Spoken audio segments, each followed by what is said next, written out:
have better fading skills than that, but it doesn't work so much with the mouse. I'm a more analog kind of guy. What's going on, everybody? Hi, puppy. I don't know what's going on with me. I'm kind of, it's been, I forgot to do something. It's been one of them weeks. It's been a week. It's been a week.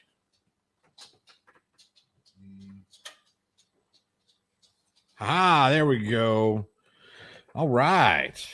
Hey, everybody. Johnny O from the Plot Hole. It's time to have some fun. At least we're going to try and have some fun. You guys are going to have to help me out with this fun having, by the way. No, I did not get the other arm because we ran out of wax, I think. Well, no, here's some wax. I don't know what happened. We shouldn't do it. I don't know why, but it is. It is what it is. This one, naked. This one, not. What are you going to do?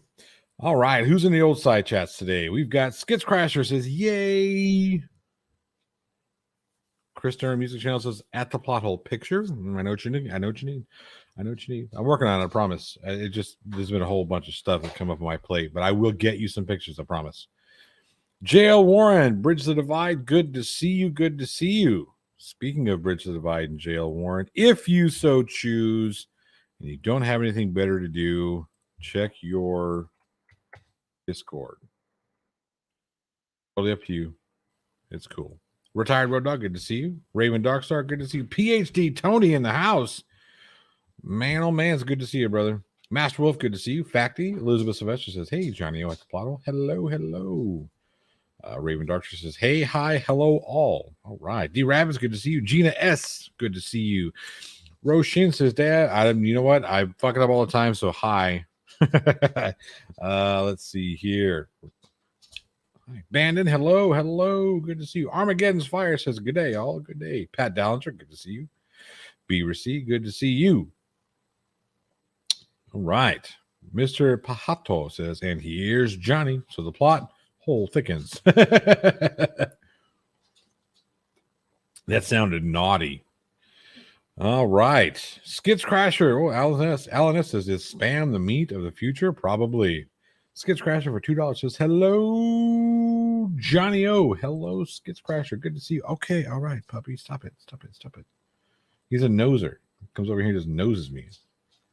Says, you will pet me. Stop it. RMT, good to see you.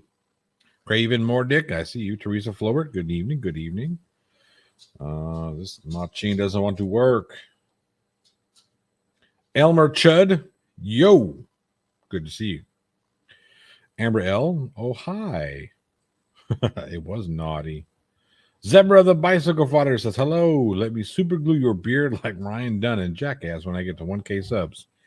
I don't know about all that. What is going on with this machine?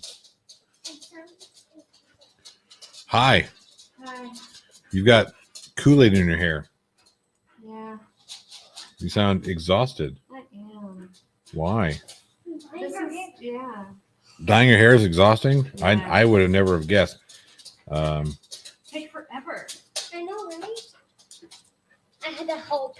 Okay, you're killing me, puppy. You're killing me. Stop. Everybody say hi to the prettiest of the pretties. Say hi to Justin. Ouch. I think they might be hungry. How do you like that?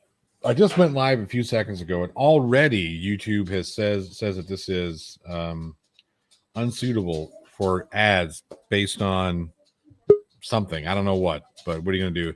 There he is. What are you going to do? Nothing. I'm not gonna do anything. I'm going to do nothing. I'm just going to sit there, bitch about it, and deal with it because, look, that's all we got. Oh, hey, cool. I've got a new tab. I can pin some merchandise. That's really cool. So this is what I'm going to do. I'm going to pin. Where'd it go? There it is. That one. I think. Boom. That's going away soon. Jabba the Gut is going away soon. Oh, the new mug or the pint glass? The shirt, pint glass, shirt, all of yeah. it. All of it's going away soon. So.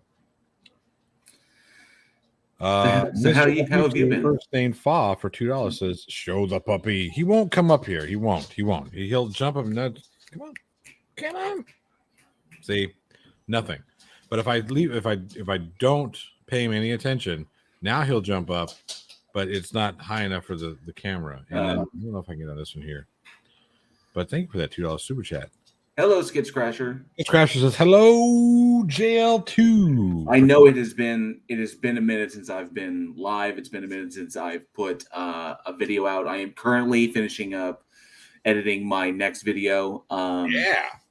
Things were a little, obviously, I had to take a little bit of time there for a little bit, and it was difficult. But then again, it's also a little bit tiring because I have something new.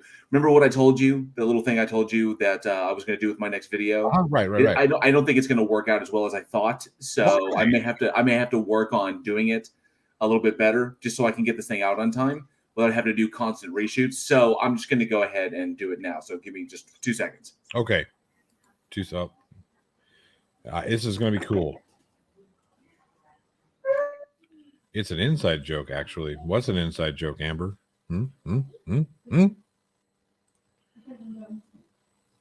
Was it good? It wasn't good? Oh.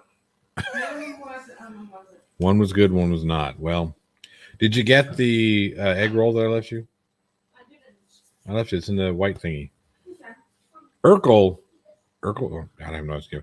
So, I had to. Oh, I didn't have to, but I got myself some sushi right before the stream, and I didn't save any for my wife last time I had sushi, but she wasn't here. In my defense, she wasn't here. I just gave her straight wasabi. You gave her straight wasabi to clear out her nostrils. Anyway, so this time I made sure to save her some, and yeah, she didn't like it, so I guess fine.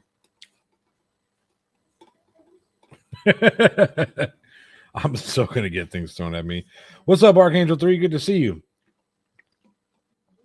All right. Oh man, it's been an interesting past week. We had some weather over here. Work has been work, right? It's one of those things. You ever work a job that oh, look at that. What's that? It looks like a dingo. So I don't have my headphones on, so I can't hear you at the moment, but this is Torque. He is a blackmouth cur, and he just recently joined the fam. Oh, hello. I don't know if he's not sure about this right now. I took him away from his toys, so he's like, "What are you doing?" Hey, Scuba Cat, good to see you. Say hello. Say hello to everyone. All right, back to Mama. He seems a little nervous. There we go. Oh, good boy. That's true. But if I try and pick up Beaver, he will just piss all over the place because he's super nervous bladder. Super nervous bladder. So that is Torque. You too. That is Torque, who recently joined the family. The reason we named him Torque is because whenever he plays tug of war, he drops into like a torquing motion constantly to try and get leverage because he's much smaller than Shotzi. So because Shotzi's got him by at least 110 pounds. Good Lord. Yeah, so he throws himself into it big time. And that's what so that's where his name comes from. We almost named him Truffle because he grunts a lot. He makes like little noises, and it was like, oh, we should just name him Truffle. But we figured Truffle was a girl's name, so it was just more of a feminine name. So we decided to name him Torque. Torque, so, yeah. But that is Torque, and that's him barking. He's letting everybody know, hey. Yeah. So, but yeah. Well, it's it's cool. It's awesome. You're a member of the family to help keep you awake. You don't have to mute. It's fine. They're used to hearing dogs bark. Yeah, but he's like super loud, and the door to my office is open. Oh, well, go close the door. That I don't know if that was just avocado or not. Does it have anything other than green stuff? That's just avocado. My daughter she's really hesitant about trying some sushi over there, but this one's like an avocado roll. It's just avocado, so it's not real sushi. You gonna try it? Who are you talking to? My youngest, Jocelyn. Hey, Darlene, good to see you. All sushi is good sushi unless it is gas station sushi. Please don't spit that out in the thing that I'm going to eat food out of, you crazy person.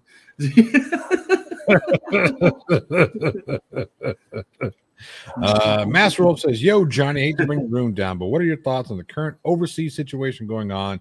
Were you as outraged as the rest of us? Yeah. Here's the thing. This is something that should have been stamped out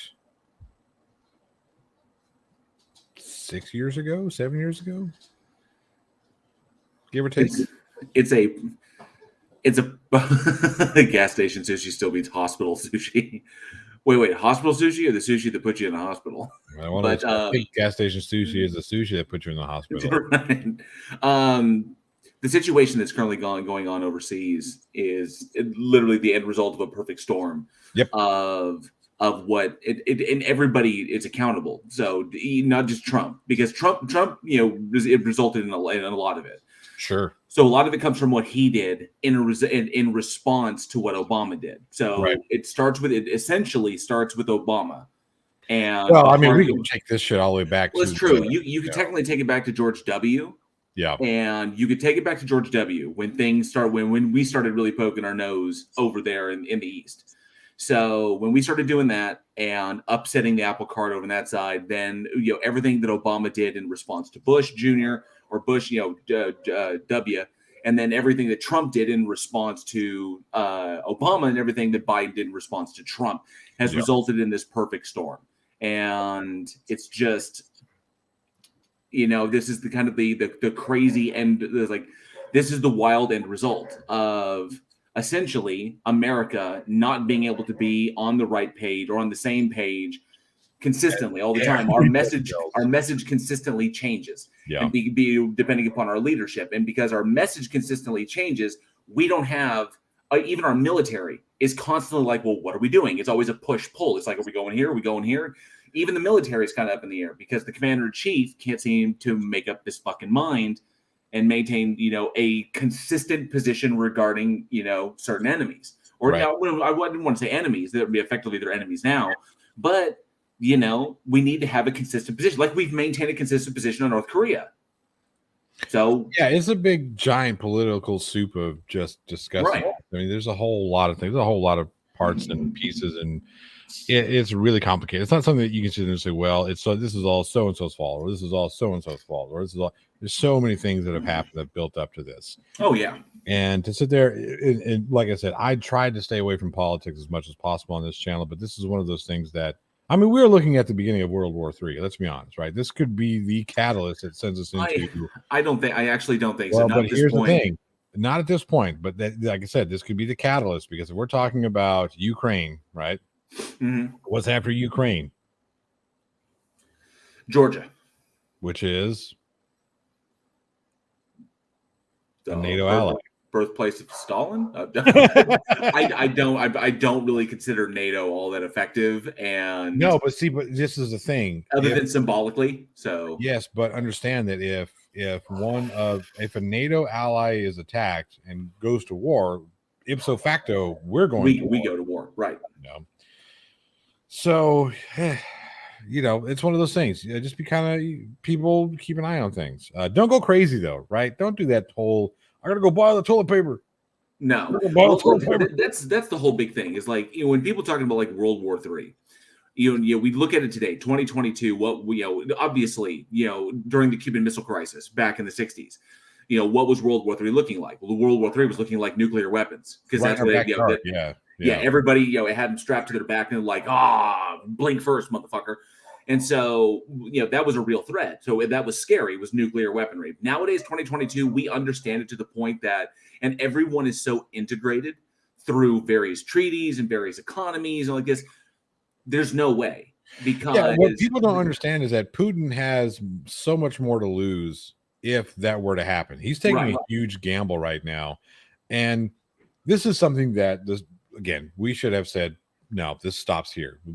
This stops. We're done with this. Okay. And we got this good and the bad and the ugly standoff. Right. We got friggin' the three of us between us, Russia, and China all kind of like eyeing each other. And I don't know who is Il Bwain, Il Mal, and Il Duco. I don't know who is the three, because they change faces every once in a while. But the three of us are kind of like, So if one of us makes a move, the third's going to take opportunity. It's going to be opportunistic. So we're going to go here, whatever. Now Tony is right. He says this is entirely. But see, he puts it in asterisks. Entirely Putin's fault. And yes, for there to be a shot heard around the world, you have to pull a trigger. Right. That's the reality of it. But there's also there's also circumstances that lead up to the pulling of that trigger that could have been avoided with diplomacy and statesmanship, which there has been none of whatsoever. Well, but here's the thing. It's all been bullshit political posturing to this point. I think that we should have slapped Putin's hand as soon as he started heading towards that cookie jar. Yes. It should have been, wow, nope, go back to your corner. You think about the character. You think about like who he is. I mean, this is a dude who is like legit murdered people. Yeah. I mean, this guy's former, secret police. This guy's former KGB, like old school KGB, not the FSB of today, the old school KGB. Yeah. Scary KGB. Okay. So this guy is, as far as just... And in my club, I will splash the pot whenever the fuck. I splash the pot. Zebra, the bicycle father, says, I'm against war, period. I agree. I don't think we need to be... I don't like war. I think it's stupid, especially... What's so simple about war anyway? When you think about it, the majority of the wars that we've gone to, especially in the past 20 years, have all been about oil, money. True. So, comes down to money. And he doesn't have a caveat, though. He says, unless Star Wars. Look at like you're saying, just to mention, see, he says, yeah, which is why statesmanship is not a solution. You need to hit him because he's one of those cats. Go ahead. You got a super chat. Mr. Q2, first name Fa, says, people aren't hoarding TP these days. It's canned cat food. Can't seem to find any to save my life. But he's that old school brutality. That's what he is. He's old school KGB. Yeah. He's from the whole in Soviet Russia, baby abort you. He's that kind of guy. He's that kind of caricature. The hardcore Russian, and they will only understand the mentality of what it takes to survive there. In that mentality. So yeah, you have to slap that hand immediately. He only understands with violence. Right. And it's not just because he's a bully. It's just because that is his identity. That's woven into his identity. It's the only language he speaks. Force is what he speaks. And that's the problematic because America doesn't want to speak that way. Speak softly, carry a big stick, that whole kind of thing. We'd rather be diplomatic and be like, hey, don't fuck with that dude. The sleeping giant. We would rather be that because it's far cheaper to be the sleeping giant than to walk around with a chip on your shoulder. Yeah. So, and unfortunately, Putin's going to put us in a position because, if this whole thing with Crimea goes his way, which it just may because their armies they're outnumbered and outgunned. He takes Ukraine, then he moves towards Georgia. That involves NATO. NATO involves us, and then we get invested in there, and then we've already got China eyeing Thailand. Yep, which is problematic in its own right. That's what I'm saying. This right here, this event could be the catalyst. Yeah. That's that good, bad, and the ugly standoff where we're all waiting for the first person to go. First person to pull the gun. Yep. And nobody knows if they're wearing a freaking deal underneath their serapes. Master Wolf says, anyways, on a lighter note, anyone interested in the new Batman movie coming out next month? No. Me either. Sorry, Robert Pattinson. Just no. It's not because of Robert Pattinson. It's not because of Robert Pattinson. Oh, it is. It's another dumb. I firmly believe after watching Robert Pattinson in a number of his films, predominantly The Lighthouse, and a couple of other performances he's given, the dude is on point. I believe that he could play it, no problem. It's not the fact that he was cast, and I will never judge after Heath Ledger. I will never judge an actor before they give the performance because I was like, Heath Ledger, are you serious? And then we got the Joker. So I firmly believe he can do it. I believe he can do it. The problem is we don't need another fucking Batman origin story. We don't need to come on, go through this crap. Good stuff. and then they're bringing. Why haven't in, we had a Killing Joke movie series? Why have we not had a Killing Joke? That's a good question.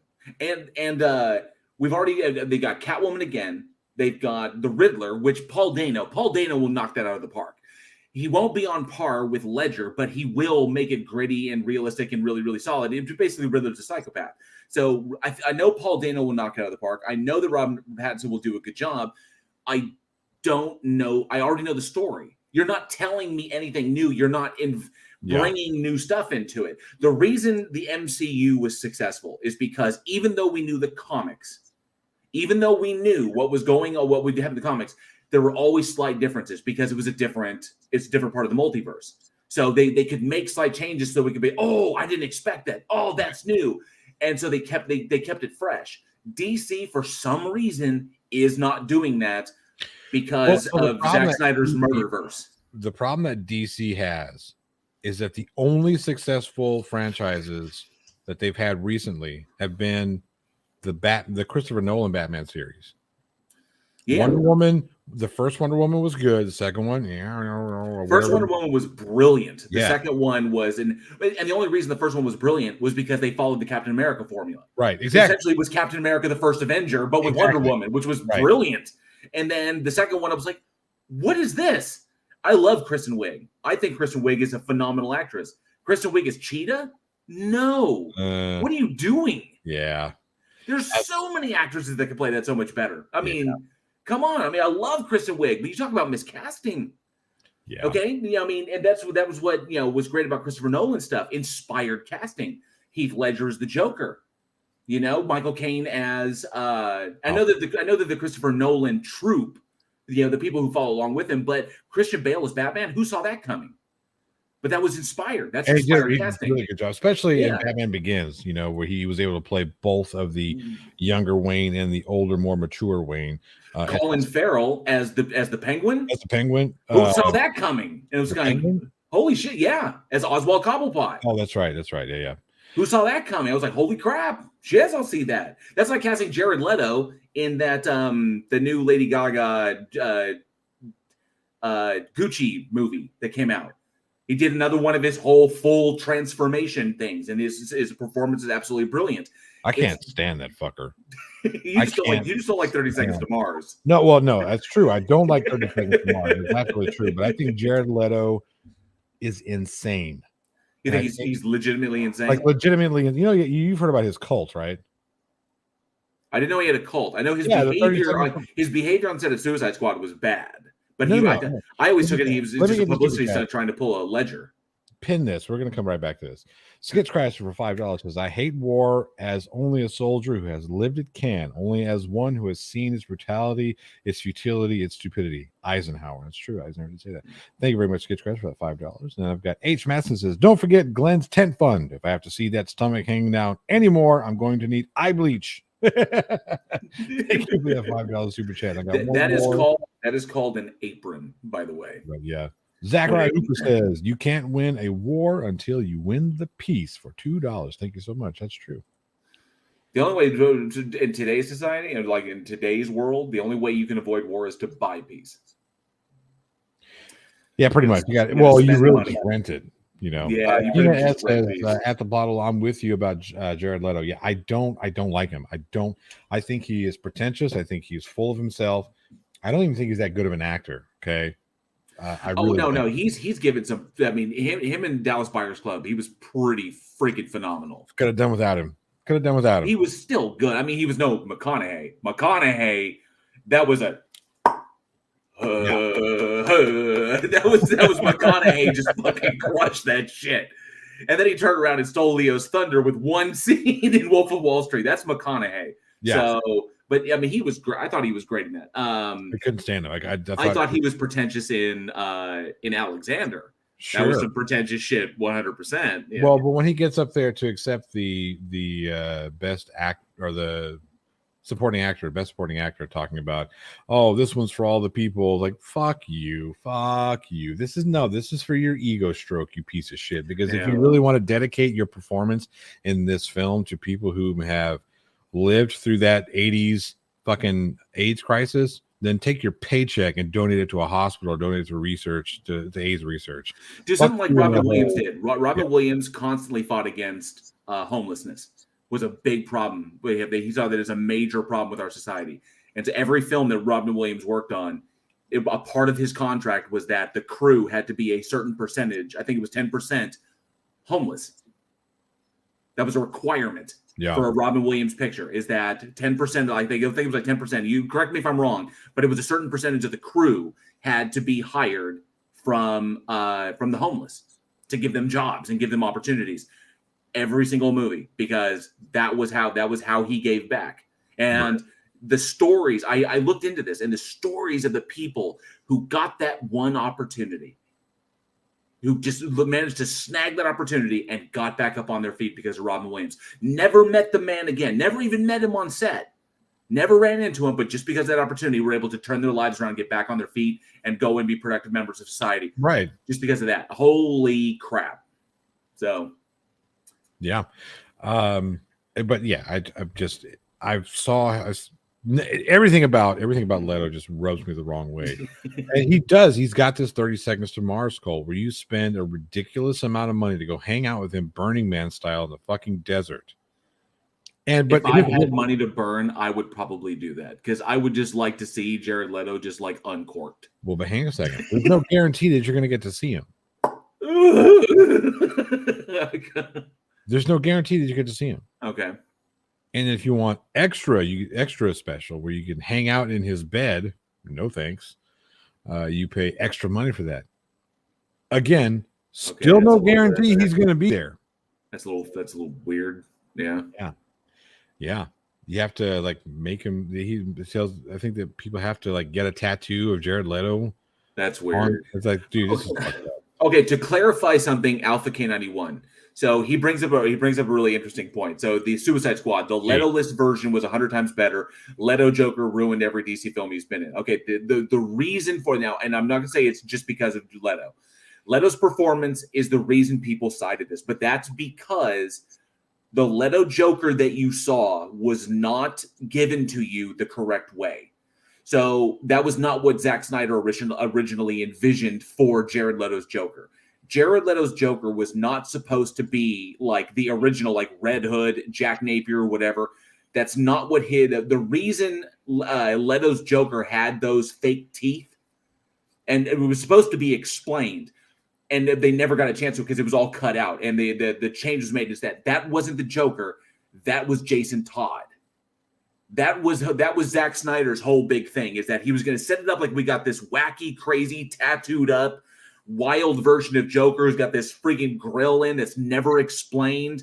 And it's like, well, what is this? What is this crap that you're giving us? Like this new 52 kind of bullshit. It's like, no, it was actually what Snyder was trying to set up was that the Joker that Batman encounters, that Batfleck encounters in those films is actually Jason Todd. And that Batman is the only one that knew it. And that's the reason why Batman is the way he is around that Joker, is because that's not the original Joker. That is what Jason Todd created. That is what Joker, that's the Jason Todd that Joker turned into the next Joker. Because Jason Todd killed the Joker and then became the Joker. And the reason that he's missing those teeth is because he lost them when Joker beat him near to death with the crowbar. Again, so I gotta say, all I'm hearing is Jared Leto sucks. Here's a whole bunch of excuses, the reason why he shouldn't. No, he's terrible. I can't stand him. I can't stand Jared Leto. When I saw Suicide Squad trailer and I saw the dumbasses in it with that goofy look, I'm done with him. Couldn't do it. So hey, hang on a second. Alpha Canada 1. So see, it makes a lot more sense when you look at it in that context of what Zack Snyder was originally intending, especially when you see the sequence when Batman is down in the armory and he looks at the armor and he sees Jason Todd's old armor and it's like, ha ha, joke's on you. That's the whole thing. There were little clues along the way to suggest that wasn't the original Joker, that was actually Jason Todd. And one of the clues was the J that's tattooed on his face.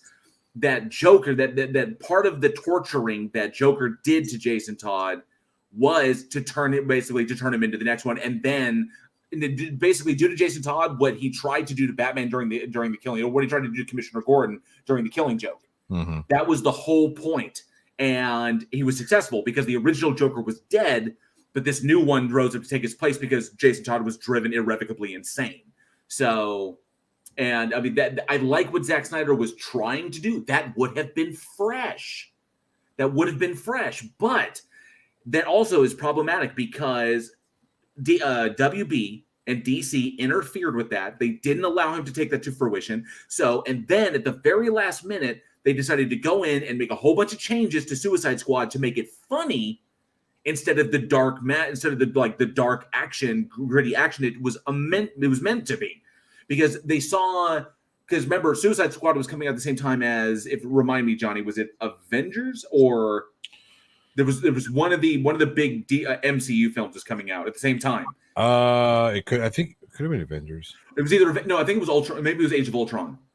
Well, the point was that when the MCU dropped their film, it was one of the Avengers films. When the MCU dropped their film, the MCU blended action, comedy, and drama very, very well. So Marvel was able to weave comedic elements in to make people laugh. Well, that's the problem. Is that that was the problem with the DC one. The DC one was supposed to be dark and gritty and hardcore. But the last second, the MCU film dropped, and then DC saw that and like, oh, we got to have comedy in this because that's what they want. They're selling tickets because they have comedy in there. The problem that DC ran into is they were trying too hard to be the MCU. They were trying too hard to be the MCU. And so at the very last minute, they jumped in there, threw a bunch of comedy in there, and disbalanced the film. And it's just, so yeah. Zachary Hooper, you are a man after my own heart. It says, I was happy when Christian Bale killed him in American Psycho and when he lost his arm in Requiem for a Dream. Hey, Paul! There's another one of my favorites.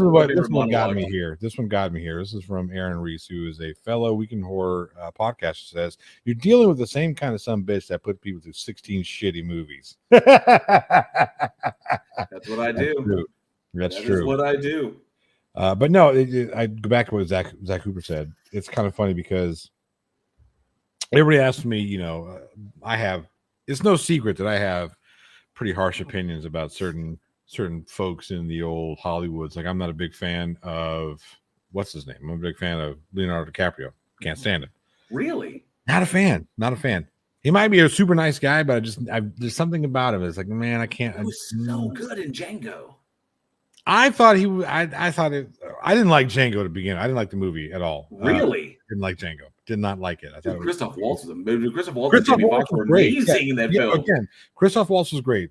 Performance-wise, Christoph Waltz was great, but the movie all overall, I just like, come on, man. It's like slapstick Western. I don't fucking like this shit. Oh, okay. You just didn't like, I get that. It takes a certain day, that's a certain film style. I mean, it's the Tarantino film style. And I get that. It rings with some people, doesn't ring with others. But there were people out there that still it was more like Tarantino was pulling from Robert Rodriguez too.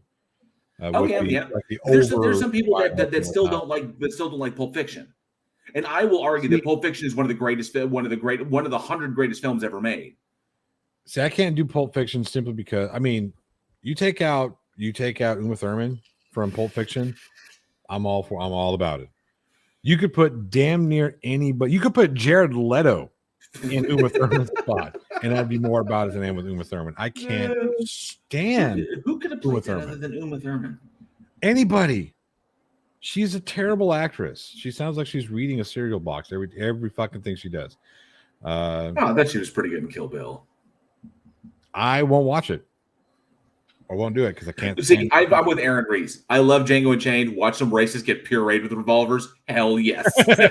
Hell yes. I do appreciate the sequence with Michael oh dang it! It's that one actor that Kevin. He was in Red State. He was Robert Dusk Till Dawn. He was the state trooper in Dusk Till Dawn. Oh yeah. I can't. There was him, and then John Jarrett from the Wolf Creek series when Django is talking to the two of them, and he convinces them, "Give me a horse, give me your gun. I've got all this. I'll go." He takes a gun and just blows them away. Yeah. That shit was hilarious. And then he killed Quentin Tarantino by blowing him up. Yeah, like I said, there one story that came out of there that I liked. I liked the story about some of the behind the scenes stuff, and I thought it was funny because Leonardo DiCaprio had a huge issue with the language that his character was supposed to use, particularly one word, because he's sitting across from Sam Jackson and Jamie Foxx, and he was having a difficult time saying it, and then Jamie Foxx looked at him and says, "What? You can't say the?" And he just, "Why not? Why can't you say that word? Just say it. Say it. I'll give you permission to say it. Just say it." You have permission from the black community to say that word for Right. the purposes of Michael Parks. Thank you, Dave Cernick. There was Michael Parks, John Jarrett, and Quentin Tarantino were the three white guys in there, and he just like convinces them, yeah, give me some bullets, give me a gun, give me a horse, take the dynamite off the horse because I don't want to blow up. And I was like, yeah, you got it. Like, he pulls a gun out, boom. Hey, Chuck the Duck, good to see you. Hey, Nimrod. But yeah, I just can't. I can't do Uma Thurman. I just can't stand her. I think she's terrible. Like I said, I everything else about Pulp Fiction I like. Right, of course, the Vincent Vega and Jules. With that scene, though, their interaction is great. Their chemistry was as good. Jules, you give this Nimrod $1,500 when we shoot him on general principle. You ain't gonna do a goddamn thing. But he could have perforated them right there and been done. Jerry, why are your LA feelings hurt? Because I'm wearing a Dolphins hat? I don't know. Let me know. I don't mean to hurt your LA feelings. I love Los Angeles.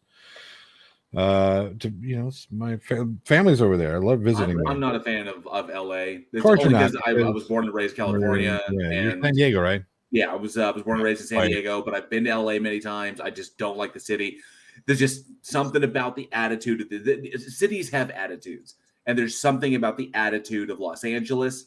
It is I think it's that Jared Leto attitude. It's a very pretentious fucking city. And it really depends on where you go in Los Angeles, right? So yes, if you're talking about like Orange County, West LA, abso-fucking-lutely. Yes, 100% agree with you. Well, there's something about those damn Santa Anas because it blows it all over the fucking county. when you get into East LA, it's a different kind of attitude. It's more like the blood in, blood out American me kind of attitude. I don't speak Spanish. Born in East LA. Yeah, right. And then of course you've got PhD Tony's right there with me. He says, well, mostly Kill Bill sucked. Okay, I would say mostly. There were some sucky parts in there, but I thought that the fighting was excellent.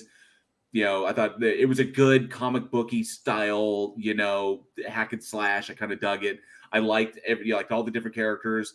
And surprisingly, I thought Michael Madsen was just like impressively deep in some moments. I was like, wow, the dude's got a little bit of range. Because he had forgotten that he did, because he was just like ever since Sin City almost like ruined Michael Madsen for me. So I used to love Michael Madsen until Sin City. I saw Sin City and I saw this movie. I'm thinking, I remember I immediately went to the scene in Wayne's World 2. You know which one I'm talking about, right?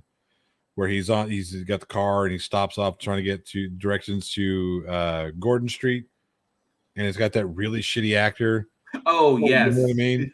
It's a bit scene. Do we have that? It's a small part, but do we have to put up? We could do better than this. Do better than this. They just pull him out and put in Charles Heston. But yeah, thank you. What was it? No, I remember him from The Getaway with Alec Baldwin and Kim Basinger, and Species. He was good. He was good in that. Michael Madsen used to give a shit, right? You could tell. He used to give a shit. There was a point in his career where he gave a shit, and then Sin City, it just seemed like he was I don't give a shit. I don't care anymore. This is a paycheck. Well, it's because he read a Frank Miller script. I guess he's just bad. I mean, I like the story. Like 300, Sin City, it's fine. But Frank Miller can't write for shit, and he never has been able to write. He writes like Lee Field draws feet. And when I read Spawn versus Batman, and all like Batman consistently calling Spawn a punk, like he has no other word for him. Hey, you punk! Oh, you punk! And I'm like, this is the laziest fucking writing I could ever possibly imagine. Because it was Frank Miller's writing and Todd McFarlane's art. Yeah. And so the art was magnificent. Batman versus Spawn, Yeah. That's on point. I mean, that's right up his alley. And then, of course, you got Frank Miller writing just like, it's just the anchor that just sank that ship. Yeah. I don't want to get there. Holy shit. So, yeah, Zach Cooper brings up a good point. Michael Madsen was awesome in Reservoir Dogs. I thought so, too. He played that role brilliantly. That quiet psychopath, as he's cutting the cop's ear off. Yeah. So you're saying I didn't miss anything, not having seen Sin City? No, you're actually missing Jessica Alba dancing around quasi naked. Not really because it's Jessica Alba, but still. There were some good action sequences in it. And plus, you get to see Rosario Dawson look hot. You get to see Brittany Murphy look hot. You get to see Benicio del Toro just hamming it up and chewing the scenery. Clive Owen just being like the neo-noir badass. And of course, Mickey Rourke as Marv, which is, ostensibly why anybody reads Sin City is to see comic book panels of Marv just wrecking everybody's day. Yeah, right. So, and of course, Elijah Wood is probably the creepiest villain he's ever played. He's really good in that. Yeah, really good. Because up until this point, he had never played a villain. He had never played anything other than like that.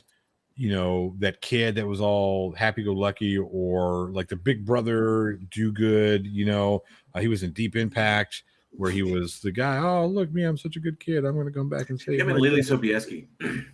Yeah, that was a little weird. Yeah. Jerry says, you mean John Leguizamo as Verminator didn't make that movie for you guys? That's the only redeeming quality of that film. And it was not Verminator, it was Violator. Sorry. Yeah. But Michael Jai White has the physicality and the chops to play someone like Spawn. Spawn is not exactly deep. No. Spawn is a pretty two-dimensional character. There's not a lot you can throw into Al Simmons. He's either pissed off or he's not. Either pissed off or he's got three modes: self-pity, angry, or brooding. That's all you got to do to be Al Simmons. Then you throw a mask on him, and that's pretty much it. The fact that they cast Michael Jai White was fantastic because Michael Jai White has got the physicality, he's got the build because the dude's a fucking brick shithouse, and he's like a 6th degree black belt. So Michael Jai White is one of the most. If you're gonna do any kind of martial arts movie, you need Michael Jai White. That guy is a bad motherfucker. That is a bad. Did you see him when he was showing when he was teaching Kimbo Slice how to punch? That deal on how to punch. Like he's like that, and then getting one past him. It was like, oh shit. It was like because the dude is effortless. How good he is.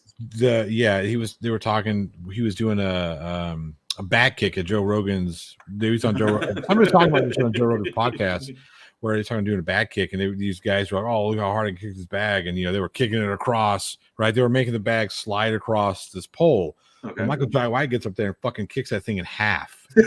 There is a reason why you have never seen Wesley Snipes and Michael Jai White together in a fight film. Is that the last I'm Wesley Snipes, I'm going to be in a fight movie was Undisputed when it was him and Ving Rhames. Yeah. But that was the whole point. Wesley's fast and Ving Rhames is huge. So this is what we can do to be the boxers. But you've never seen Wesley Snipes go up against Michael Jai White, and there's a reason for that. And Snipes doesn't want to get embarrassed. He would be. Wesley Snipes is good in his own right. Wesley Snipes is a dangerous person. He's very well trained. He is not Michael Jai White trained. Yep. Michael Jai White would mop the goddamn floor with him. He is faster. He is stronger. He is more agile. He has kept up with his training consistently. Yep. And you can tell because every single movie he does, he never changes. It's just he's always, In fact, I saw one movie. It was that stupid Jerry Springer film that he was in, where he was just like, how does a human being get that jacked? It's just like, and it wasn't like he was just swole. He was just cut. Yeah. Just like, he's not a steroids guy. He is just fucking, my goodness. Oh, someone wants an opinion on Ultraviolet. That's a Mia Jovovich action movie. I don't know if you ever saw it. Did you ever see it? Once. I don't remember much of it. I remember thinking, I've got something else I should be doing right now. Okay. The movie is silly.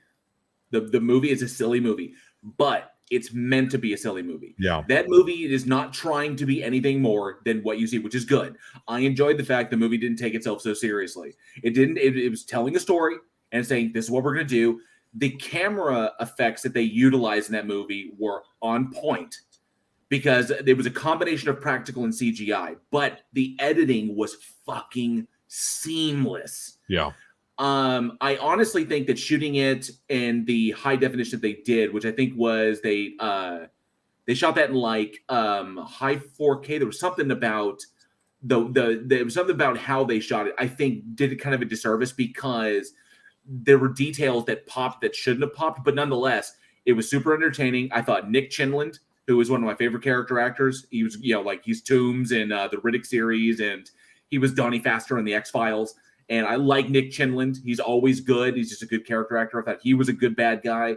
Mila Jovovich, who's not going to enjoy a Mila Jovovich action movie? I like Mila Jovovich. She's willing to do anything. Please shut up. She's the Fifth Element. She's the perfect being. And you're just mad because Paul W.S. Anderson got there first. So no, I'm mad because of what that movie, that franchise turned into. Have you seen the most recent Resident Evil? Yes. It is so fucking stupid. Okay, hang on. Oh, okay. No, hang on. Whoa. No, it's dumb. It's stupid. Whoa. Okay, hang on a sec. Second best Bob. He says Ultraviolet was almost as bad as Spawn. This is the last thing I'm going to say about this. The problem with Spawn is Spawn took itself, because that's Todd McFarlane. It is no doubt Todd McFarlane is crazy fucking talented. No doubt. Well, they didn't let Todd McFarlane have as much control over that movie as I will never discount Todd McFarlane's creativity. Todd McFarlane is also an egomaniac. Okay? It is well known. This is not a secret in any circle. In comic book, pretty much if you know comic books, Todd McFarlane is a giant egomaniac because he knows how talented he is, and he swings it. That's what he's got. Image Comics. He's the guy who stuck the middle finger to Marvel and proved that he had the ability to do that. So good on him. But that's what he's got. I mean, he created an empire by giving the middle finger to Marvel Comics. All for him. The problem is that they took the film away from him. Yep. And that was problematic because he had ideas. Did you notice that there was an Angela cameo in that? Most people didn't. Oh, yeah. But there was a brief Angela cameo because she was supposed to be in the movie. Yep. But her part was cut. Yep. There was a whole bunch of shit that was supposed to go down in that movie that you never saw. That's why there's also a director's cut of that as well as a theatrical cut. But even then, it's not even what was intended because what you saw was only a portion of what was supposed to be there. Plus, the movie took itself way too damn seriously. If you want something good, go and watch the HBO animated series that Todd McFarlane had full control over. That was brilliant. Good. Yeah. Ultraviolet never intended to be anything more than it was. A flashy, high production value action movie that did crazy things with the camera and said, hey, vampires, ooh, let's be crazy. And that's all it was trying to be. There was no pretension there. It was just, let's make a flashy fucking movie. Yay, we got the right stuff. Let's do it. Go for it. I can respect that. No problem. Now, wrap that's it up. all I know with that one. I've got to tackle this one here. Yeah, go for it. Todd McFarlane is as arrogant and talented as Troy Duffy. I would have defended the talented as Troy Duffy statement before Boondock Saints 2 came out. After Boondock Saints 2, I can no longer defend the talent of Troy Duffy. Now, I only have 2 films to go by, okay? Because he only has 2 fucking movies. Boondock Saints and Boondock Saints 2. And at first, I thought maybe the reason why that he hasn't had other films is because of his reputation, of his attitude. Guy has a shit attitude. Yeah, he does. He got a bad attitude after the success of Boondock Saints. And no, he got a bad attitude during the whole production of Boondock Saints. Omnivorous Boros, vampires. So have you've seen that? What was it? There was a documentary was done by 2 of his partners that are they're separated, but I heard he got worse after Boondock Saints. Oh, he got worse, sure, but the thing that really happened, and he tried. There's a whole lot of things he tried to like shift the burden of blame on. He never took responsibility for the fact that it was his shitting on the system. Right?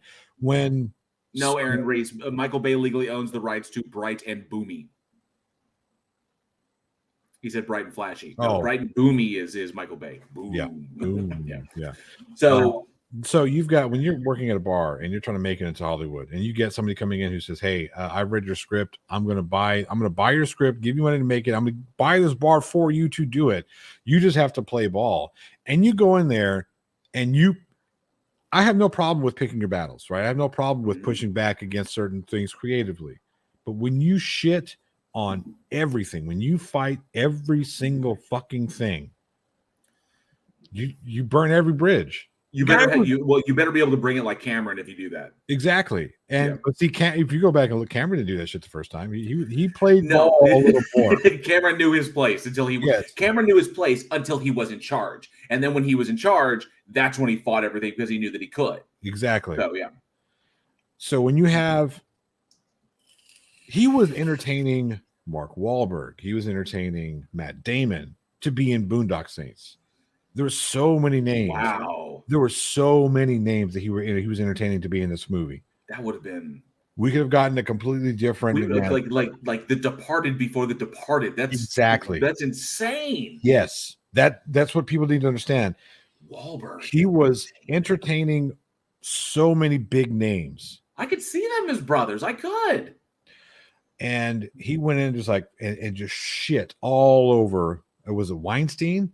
I think it was the Weinsteins, which I'm okay with shitting on the Weinsteins, but through his attitude and, well, if it's not going to be this way, then we're not going to do it. And they said, okay, cool. We're taking our money back. And they did. They pulled funding. And he still wanted to say, well, the reason why the movie didn't do so well is because of the Columbine thing and all that stuff. Like, nah, blah, blah, bullshit. Columbine, yes, did have a little bit to do with the lack of push for that film. Vigilante violence, yeah. Vigilante violence, right, exactly. But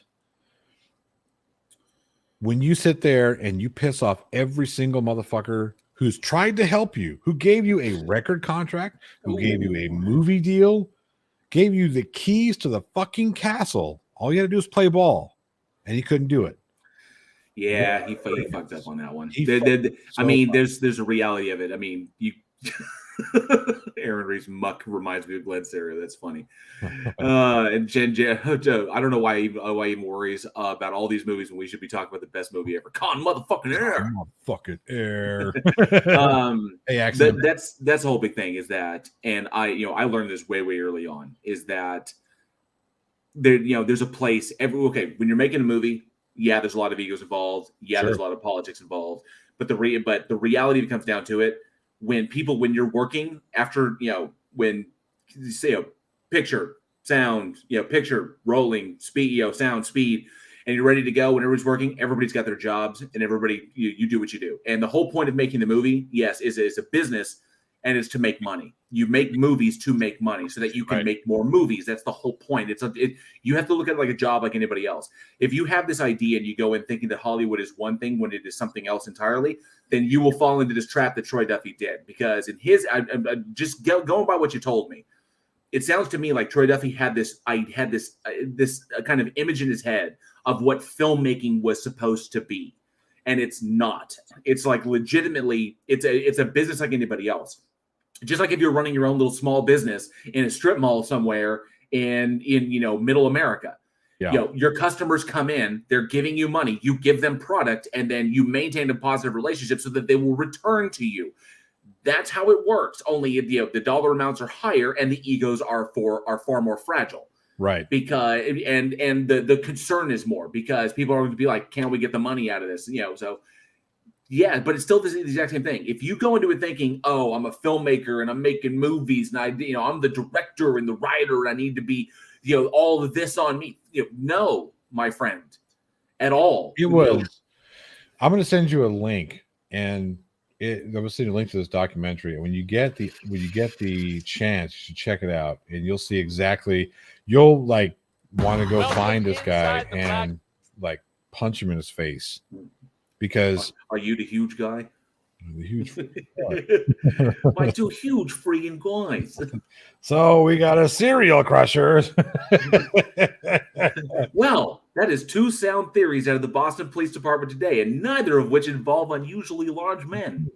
I think I might just river dance. He got Willem Dafoe for next to nothing. Thanks for coming out. Are you the huge guy? Yes. He is the huge guy. But okay, going back to this, but because I don't want to lose a point because you brought this up because I recently watched it. Resident Evil: Welcome to Raccoon City. Okay, You didn't like the movie. Symbolism. What is the symbolism there? What's the symbology there? What's the symbology there? So, you have any theories to go with that tie? God, he was so brilliant in that. Yes. And just to be the no-name actor who gets to make out with Willem Dafoe is like, to full on make out with Willem Dafoe. That dude did. I've looked up that guy's. I don't IMDb. know how they were able to put Willem Dafoe in that dress, knowing what I know about him. Very carefully. Precision. There had been some kind of tape, lots and lots of tape. But I mean, I've looked at that guy's at IMDb. That one goon, the one Goomba who answered the door. I've looked at his IMDb. That man has done nothing, and that's the dude who, to his credit, the one big thing he has in his IMDb is he's the dude who made out, like full on made out with Willem Dafoe in Boondock Saints. So kudos to him. Thank you. Okay, I got the link. Yeah. All right. So trust me, I want you to watch that tonight, and then let me know how pissed off you are when you see it. Because what a lot of people don't realize, and I'm not gonna really give away any specific details, but you and I are in a position. Aaron Reese says he wore it as a belt. Yeah, I was gonna get there. That's all. Just show that second. Anyway, you and I are in a position. We could be in stunt cock. Man, I just came from Willem Dafoe's room. What's he doing? Jumping rope? That's funny. I don't remember giving him a rope. Anyway, so stupid. We might be finding ourselves in a position, a similar type position here soon, as Troy Duffy was when it comes to filmmaking, right? You know what I'm talking about. I can't, that's all I can say. There's details we can't spoil as of yet because there's, although that just us saying that right there just says that there's things that are coming up. Yes. Yeah. But that being Jesus Christ, man. I know it's been a dream of yours for the longest time to be in this position. Craven Mordick, you and your fucking rope. Nope. I'll get fine. Get your stupid fucking rope. And I will get my stupid fucking rope. There's rope right here. I'm sweating my ass off carrying your stupid fucking rope around. Must weigh 30 pounds. Here, this is for everybody. Everybody go watch it if you want to really get pissed off at somebody. There's a link to that documentary.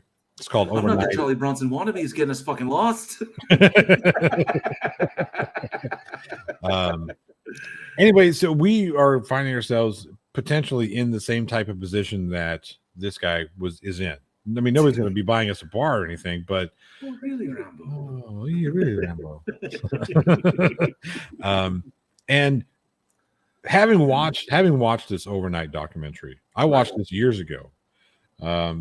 And it really pissed me off. Then I thought to myself, hey, I could be in this position one day. How am I gonna treat this position? Well, not what this fucking guy did. That's for goddamn sure. Because again, he's got 2 movies, and it's one because he fucking just annihilated any chance for anybody to take him serious as a filmmaker. The only reason why he got to make a sequel to Boondock Saints is because Boondock Saints was such a giant, huge underground success. It bombed in the box office because it got like a 4 theater release. Yeah. And he made no money off this thing. That's what people understand. He made $0 of Boondock Saints. Because I mean that's it could be the way. That's why the things that I want out of this first one, I there's only 2 things I want, and it's only because what are you gonna do? Laugh the last 3 to death? Funny, man. What the fuck are you 2 fucking fucks fun? Yeah. Well, it certainly shows the diversity of the word. Yeah. I killed your cat, you druggy bitch. The greatest. Yeah. The greatest. Your what? Your precious little what? 20 years he waited to give a performance like that, and he knocked it out of the friggin' park. Yeah, and it's unfortunate because Rocco, that's his name. That's his real name, by the way. David Del Rocco, yeah. Del Rocco goes by Rocco. He's a comedian. He's a New York comedian, and Fighting his way. he's got 2 movies under his belt. 2. Boondock Saints 2. I killed your cat, you druggy bitch. Why? Because I thought it would bring closure to our relationship. Okay, so if you look at that movie, we're gonna go back and look at that movie. Sean Patrick Flannery was okay, right? Norman Reedus, it was a fact that they were both good. Okay, yeah. But when you talk about performance-wise, who's a better performer?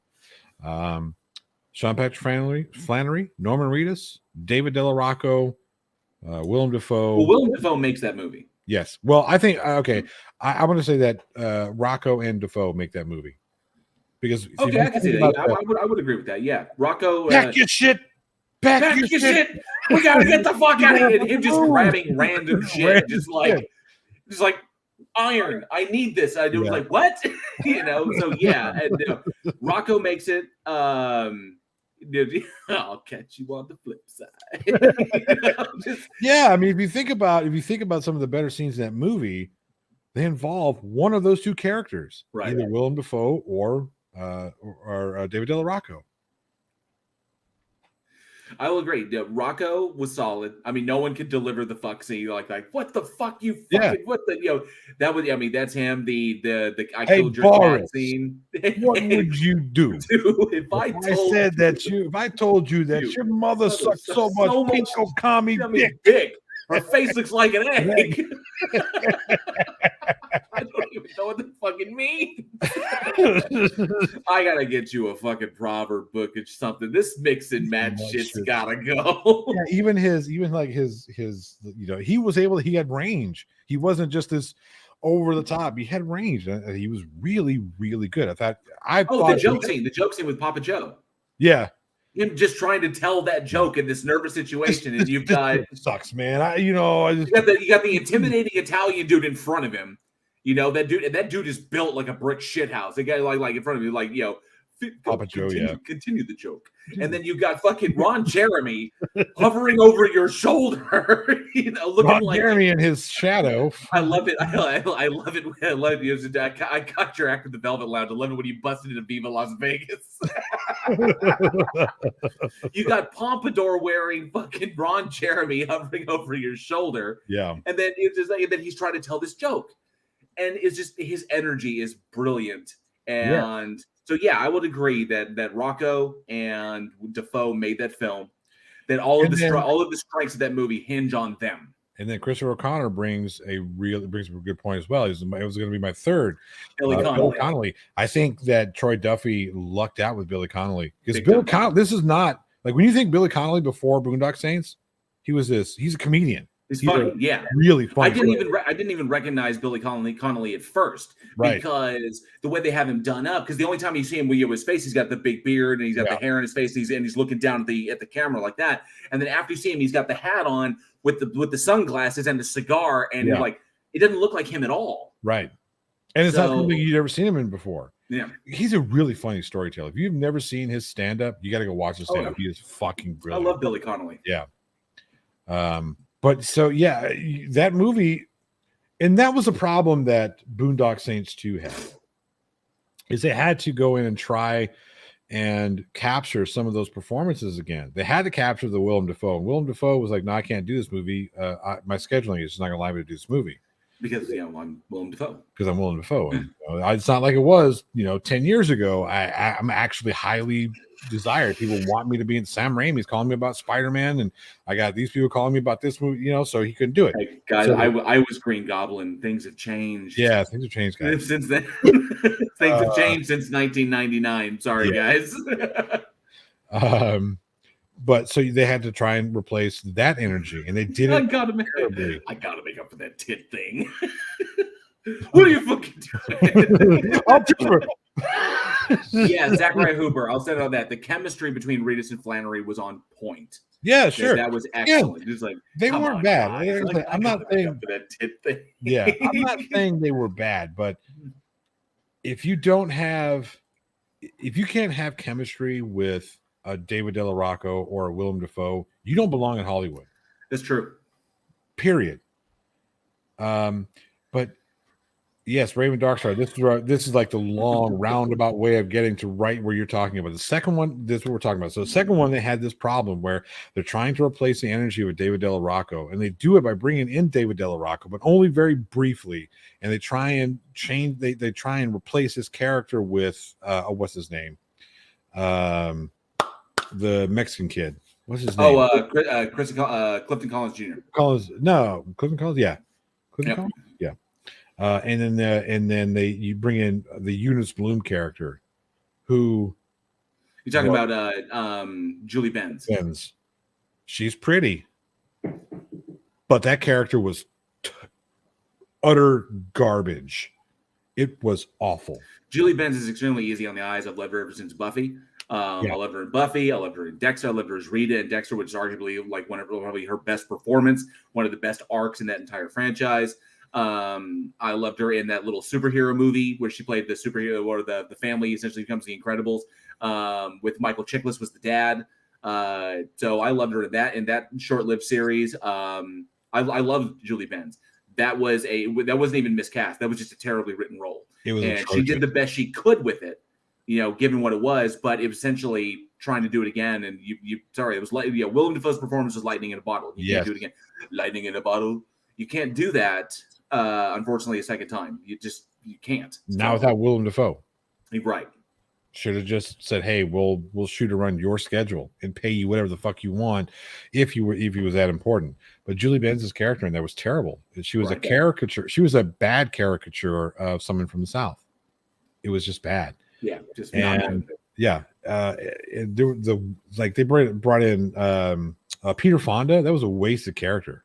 Mm-hmm. That was a wasted use of Peter Fonda. Get the fuck out of here. Peter Fonda is one of the most decorated and best actors spanning, and this is what you do with him. He says 5 things very quietly, and then that's it. Yeah, the last good thing I ever saw, that wasn't just a waste of his time, where it's like a waste of his talent, was probably the Limey. Yeah, because Peter Fonda is getting up there. Peter Fonda is getting up there in age, and so you can't. It's hard to have him on for extended periods of time. And you don't want to just, him doing Stan Lee cameos all the time. So if you bring him in, you try to use him. But the last movie I saw him in that made full use of his abilities was pretty much the Limey, when he was playing across from Terrence Stamp. So right. Raven Darkstar says, only saw it once, and that was twice too often. I agree. Okay, so I have to. Clifton Collins is trying to be the David Del Rocco character. Right. Just did not work. It was bad. Just poor. Ding dong, motherfuckers! Ding. Yeah, that was just. So I gotta take it back. So because I don't want to get off this, because this is important, because you brought something up. Greetings, free rebel. Sorry, free rebel. Roadhouse. Boom. Drop the mic. Game over. What is that? It's Roadhouse. Yeah, there it is. But the big thing. Okay, so you brought up Resident Evil: Return to Raccoon City. So you didn't like it, and I understand why you didn't like it. No one should like it. Okay, hang on. Hanging on. JL giving out free rubs. Yep. I'm always giving out free rubs. I'm not even a whore like that. I'll just give it away. I'm a rub slut. I'll take the tip, but you have to. It's not required at all. So don't worry, that tip is mine.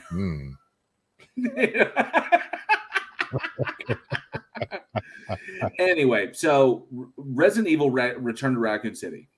And I understand why people didn't like it. Okay. But of all the video games that I've ever played in my life, and I have played many, because one of the big things is I'm a gamer. Okay. Yeah.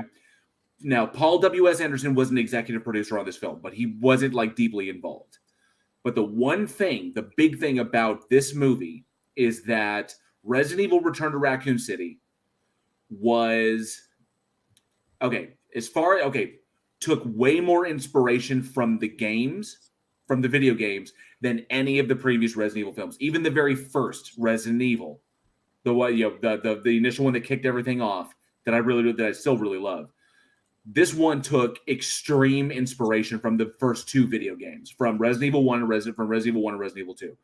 It essentially took the storyline from 2 and the storyline from 1, and they merged them into one story. I was like, whatever, it's movie making, they can do whatever they want. But the big thing that I noticed in this one is every time the scene turned around, every time we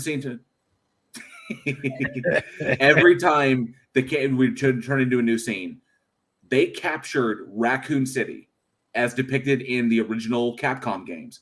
They knocked that shit out of the park. That was Raccoon City, like legitimately from the games. The structure of the police station, the structure of the mansion, all of the beats in the games were in the movie. So everything that's going down in there, the only difference was they didn't do the whole like dog attack at the door thing, which I seriously thought they were going to do that. But that thing was so heavily inspired by the games, and those games are so old. Like the original Resident Evil, the original Resident Evil 2, like those original ones are so old. I don't think, and it's true, Angel's right. Those two stories technically happen simultaneously. Yeah. So while Alpha Team is following up Beta Team at the mansion to go see what happened with Beta Team, Alpha Team goes out there. At that same time, Claire is coming into town to meet up with her brother Chris, and then Leon is coming in for his first day, right as the shit's hitting the fan in Raccoon City. So I see how they did that. They basically tried to make the movie version of Resident Evil 1 and Resident Evil 2. Cool. I'm cool with that. They changed up Wesker's story a hair. They changed up a little bit. I thought I was 50-50 on the casting. Some of the casting was 100% pitch perfect. Some of the casting was absolutely wrong.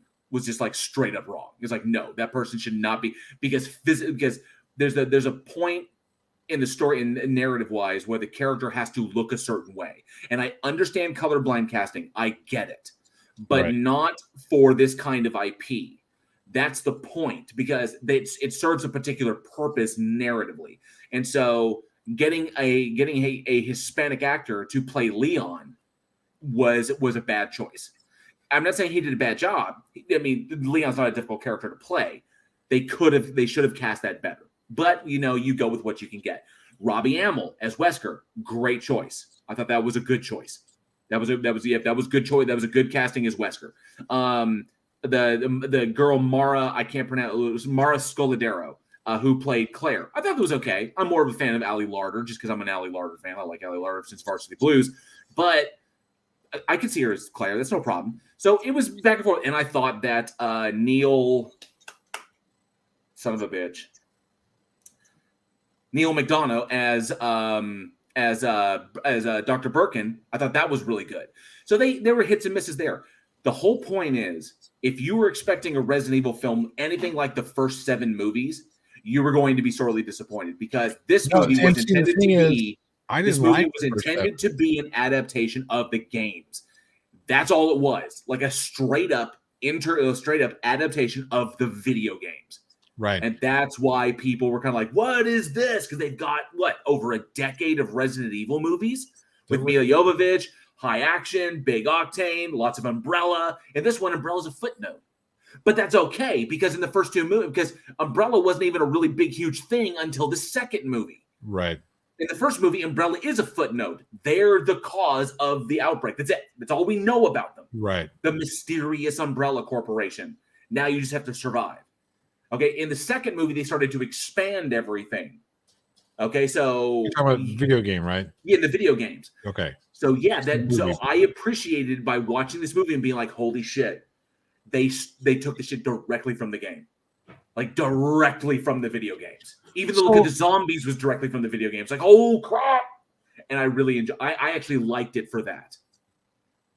The things that I didn't like about Resident Evil, the film series, not necessarily, like, I didn't particularly care for. I didn't like the first one. I didn't like the first movie. There it is. There you go. Hey, Amanda Cullen. I didn't like the first one because I thought, so you start out and here we are. We're in the mansion. Like, great. Okay, cool. And then we're 5 minutes into the movie and the mansion's gone. Like, what the fuck? We want to be in the mansion. That's where we want it to be. We wanted to be stuck in this thing and figuring out all these puzzles and whatnot, but no. We've got to sit there and go underground to some weird laboratory and these little spiral things. Like, get the fuck out of here! It's so stupid. And then there's guys with guns and whatnot. All these military dudes. Like, no, this is not the survival horror we're looking at. Hi. That was a big. Hang on a second. We have to get an opinion. Okay. My wife needs an opinion. Not that one. That's not my wife. There she is, sort of. Hello. No, you have to. I need to know Very if nice. color is good or no. I like it. You like Yeah, I it? like I it. do. Thank you. Okay. I get 1 thumbs up. All right. No, 2 every- thumbs up. No, Do every you, Improving. do you need 3? chat give Whoa. it 1,000 thumbs up. Whoa! Said you need 3 thumbs up. Oh. So All we right. have 3, 1, 2, 3, 3 more. So that's 4 totals that live here. Okay. Yeah, and Color Every- looks nice, different. Yeah. Thank you. everybody in the chat give her a thumbs up. just 1 or 2. You don't need to do 3. Give her 1,000. All right. Cool. 100,000. A million. Silly rascals. Anyway, I don't know. I felt like the original film series didn't do the video games just. I remember my brother and I going to the store and seeing this game like Resident Evil. What the fuck's that about? And it was at Blockbuster, right back when they rented games. Like, what the fuck is this about? So we grabbed it and we put it in, and it was nighttime, of course. We played Oh it. yeah. Fuck. I remember scaring my ex with that movie. I put the thing in the PlayStation, scared the living shit out of her. Yeah. That very first zombie jump. Yes. The opening scene was amazing. It was this cut scene and it was live action. And they picked Yeah, the hand. full FMV. Yeah, there's this hand, and then it was great. The whole everything, the camera angles. This was innovative. The fact that the first jump scare doesn't occur until after you're past the zombie. Yeah, exactly. And because you think it's gonna happen, like, no, it's not gonna happen, and then boom, they're all holy shit. No, me. She's an ex because she's insane.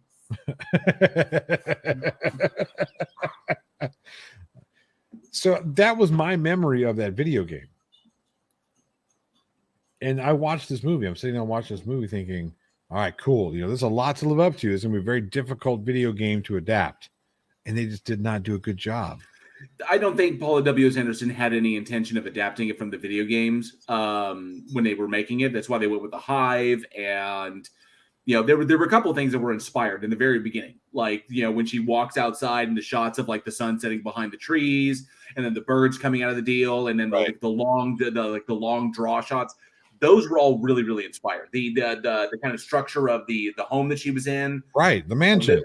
That was all inspired. I mean, that was. They never specifically said it was the mansion. No, they didn't. But Because- we all knew that's what it was Well, trying to I be. never took it as it was because that mansion, the mansion's supposed to be up in the mountains, in the Arclay Mountains. They never say that this thing is in the mountains. They just say it's on the outskirts of Raccoon City. Right. No, I understand. But again, being a fan of the game, we saw that for what it was trying to do, right? It was trying to say, oh, look, it kind of became a red herring. Like, here's this mansion, this place that could be the mansion where all these scary things happen that you remember from the video game, but we're not going to do it. We're going to go down underground to this weird underground city thing. And like the train for Resident Evil 2. He took a lot of inspiration from the first right. two games to tell his own unique story, which was cool. I dug that. It had moments that I thought were solid. The script was a little, hackneyed just because they're trying to adapt a video game. Like some of the line delivery was not great, but there were some good moments too. Of course, we get Michelle Rodriguez and we get Mila Jovovich. I'm not going to argue with that. And a good dog scene. Like the dogs were great. So after 1, things started getting lazy. The dogs were lazily produced. The only thing good about the second one was Nemesis. And because Nemesis looked fantastic, but I think the vast majority of their like practical effects budget went into making Nemesis. Yeah. So that's why they were lackluster on a bunch of other stuff. That's why all the zombies were all like, blurry stuff. Right.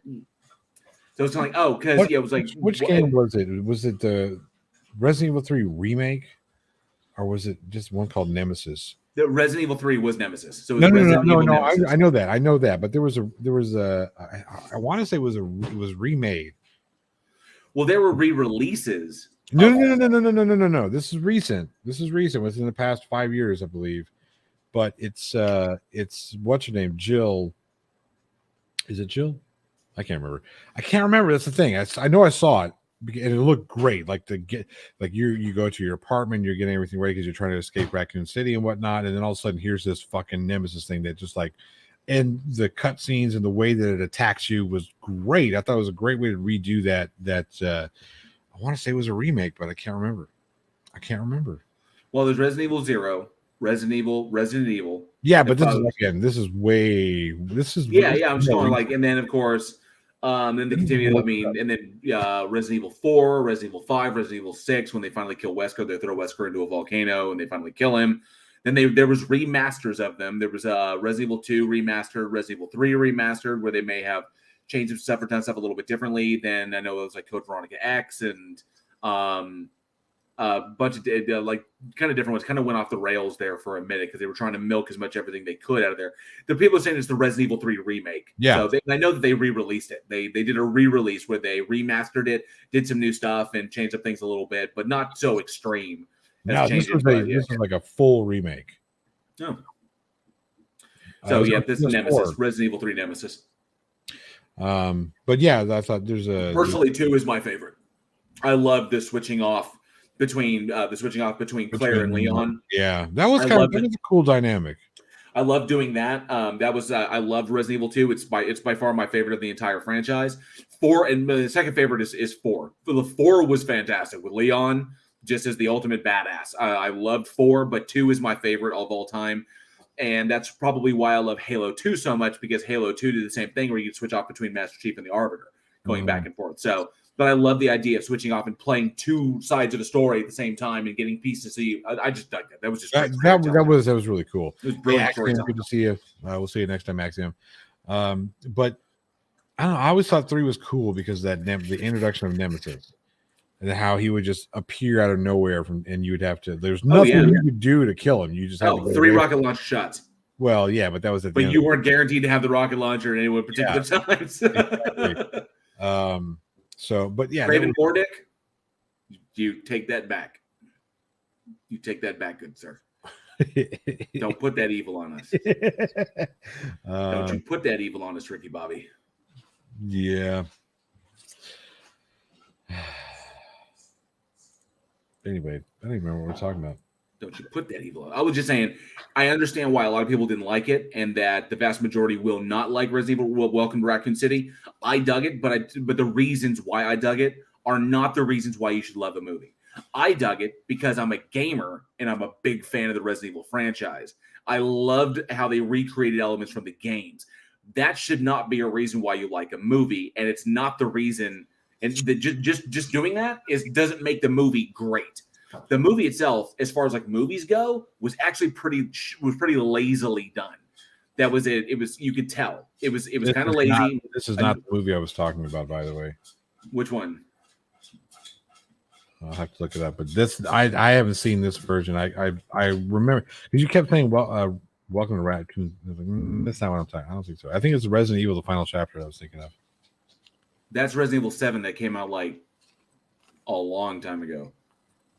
A long time ago, like 5 years, 6 years. I think this is the one. Resident Evil 7. No, that's not it. Resident Evil: The Final Chapter. Resident Evil: The Final Chapter came out in 2016. I just told that. But 6 years ago. Yeah, so that was, I mean, obviously that was way off because that was the Paul W.S. universe that he created for Resident Evil. I'm talking about the brand new one that just dropped, like literally. I haven't seen that one. Okay, like, Welcome to Raccoon City. Right? Huh? 6 months ago, right? Yeah, it was like I think it was either late last year or early this year. But yeah, the NA, it's very hard to find movies that you like. But then again, I get your discerning taste, and I appreciate your discerning taste because when I find a movie you do like, I feel like Huh? I have discerning taste about a lot of things you give me shit about all the time. No, you hate everything. That's literally what we're talking about with Annie. No, but you hate it. No, Annie doesn't hate everything. Annie has very discerning taste. It's very hard to find movies he likes. So when I do find a film that he likes, I feel it's a great success. You just hate everything. That's not true. I don't hate everything. That's so true. I have never heard you say, I fucking love this movie. Horse shit. The only thing I've ever heard you say you fucking love is The Mandalorian. Well, yeah, I do love The Mandalorian. Who doesn't love The Mandalorian? There are people, believe it or not, there are people. But there have been some films that, look, you can't find the positivity. You give me all the shit that you don't want to talk about. You give those films to me. I'm going to have to talk about it. I want to hear you at least once. At least once. Find the positivity. That's not true. We talked about that zombie film that happened in the prison. I had positive things to say about that. That was a good movie, though. I know it was a good movie. Surprisingly good movie. Yeah, that's what I said. I was really shocked about this. And there was another one. No, but I want to give you a bad one. I want you to look and fight. Other than they got it in the can. I did. There was one bad one that we talked about. Oh man, it was a found footage one. It was 2 or 3 weeks ago, where the guy is going to the woods with his girlfriend, or his girlfriend's dropping off in the woods. And he's going to survive. Oh, okay, yeah, the unknown. The unknown. That's right. Yeah. It was a bad movie, but I said I actually spoke positively about a found footage movie. JL. Yeah. I think I spoke positively about it, and you agreed with it, so you wouldn't have to say anything yourself. I'm gonna let JL say it, and then I'm just gonna agree with him. That we can say, "Oh, that don't happen at all." As a matter of fact, I believe my words as I was reading, I was thinking, "Hey, this movie, I understand. I can appreciate what they were trying to do here. I just think they missed the mark. There's some things that could have been so much better." Okay. Oh, Raven Darkstar RE3 just downright ticked me off because I couldn't get past the second Nemesis encounter. I got one word for you, baby. One word for you, baby. Prima. Huh. Back in those days, it was all about the Prima strategy guy. Yep. Sure. And at the time when those movies came out, I was working for EB Games, so I had access. Oh.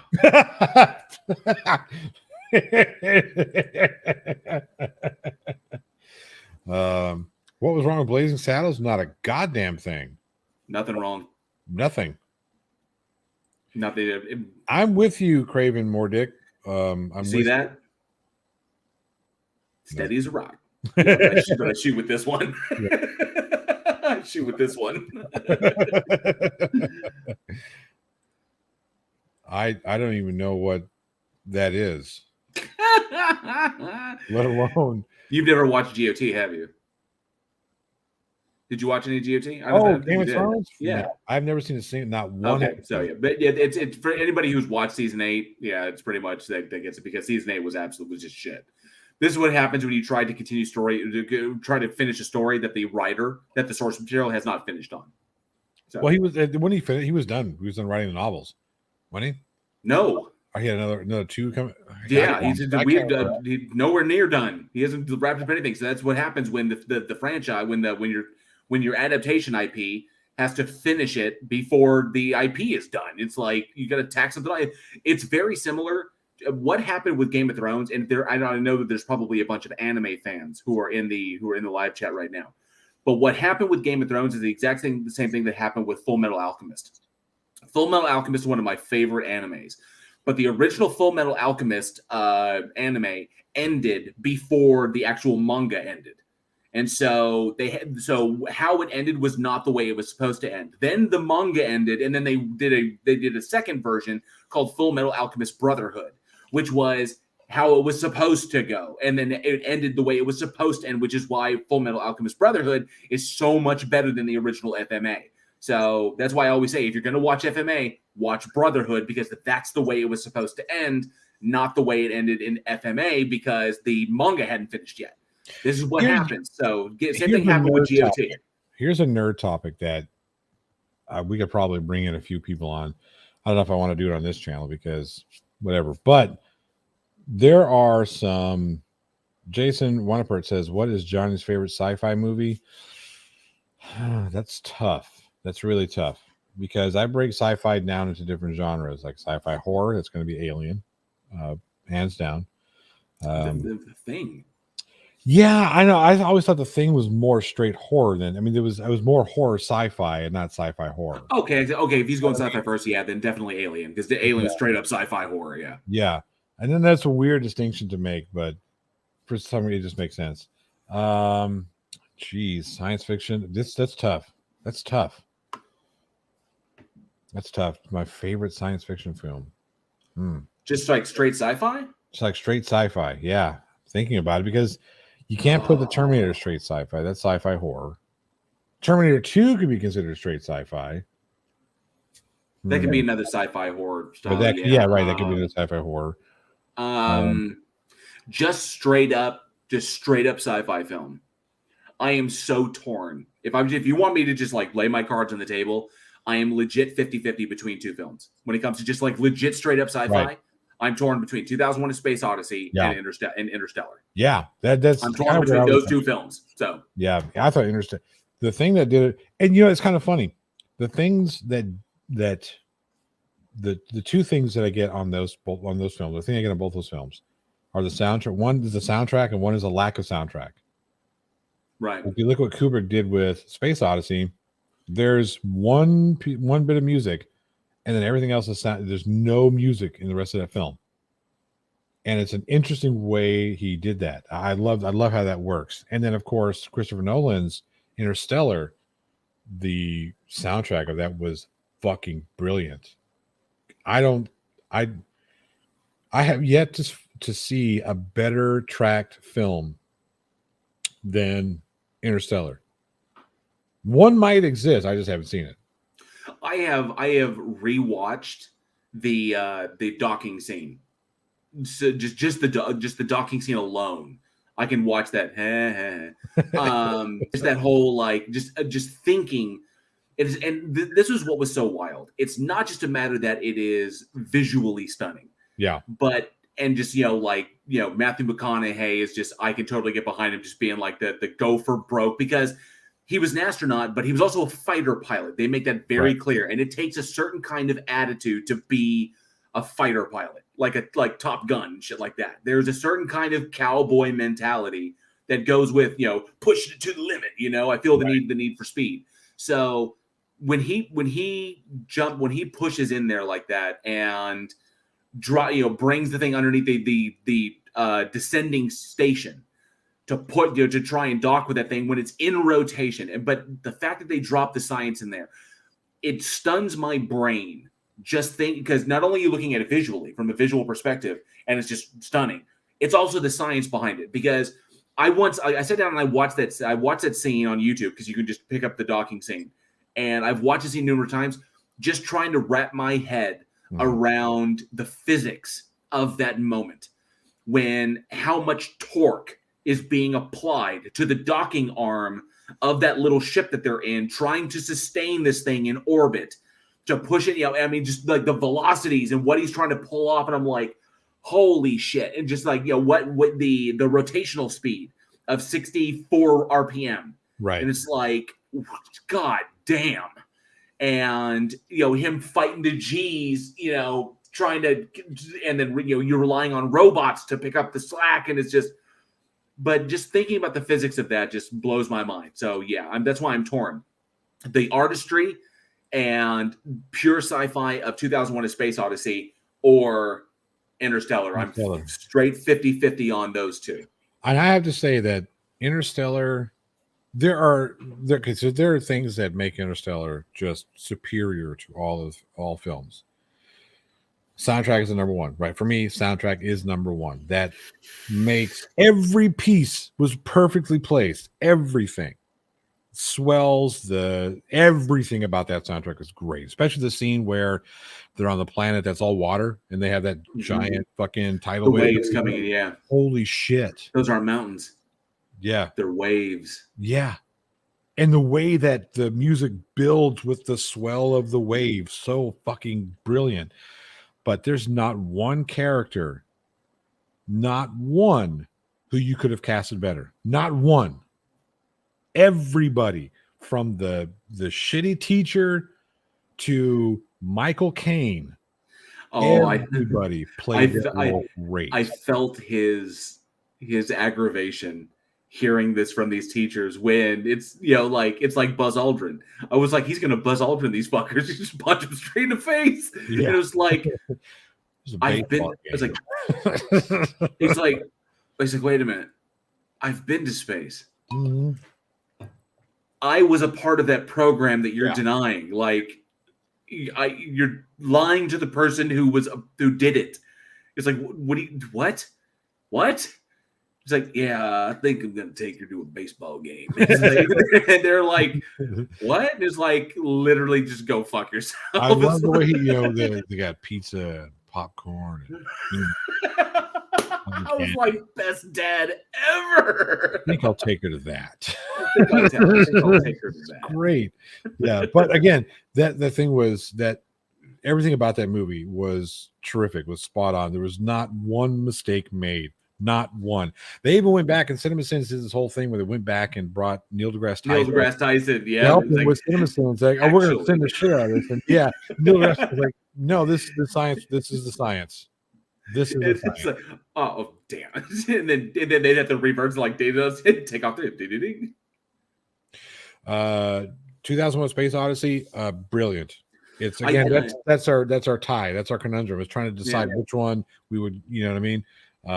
In film school, I did my thesis on 2001: A Space Odyssey.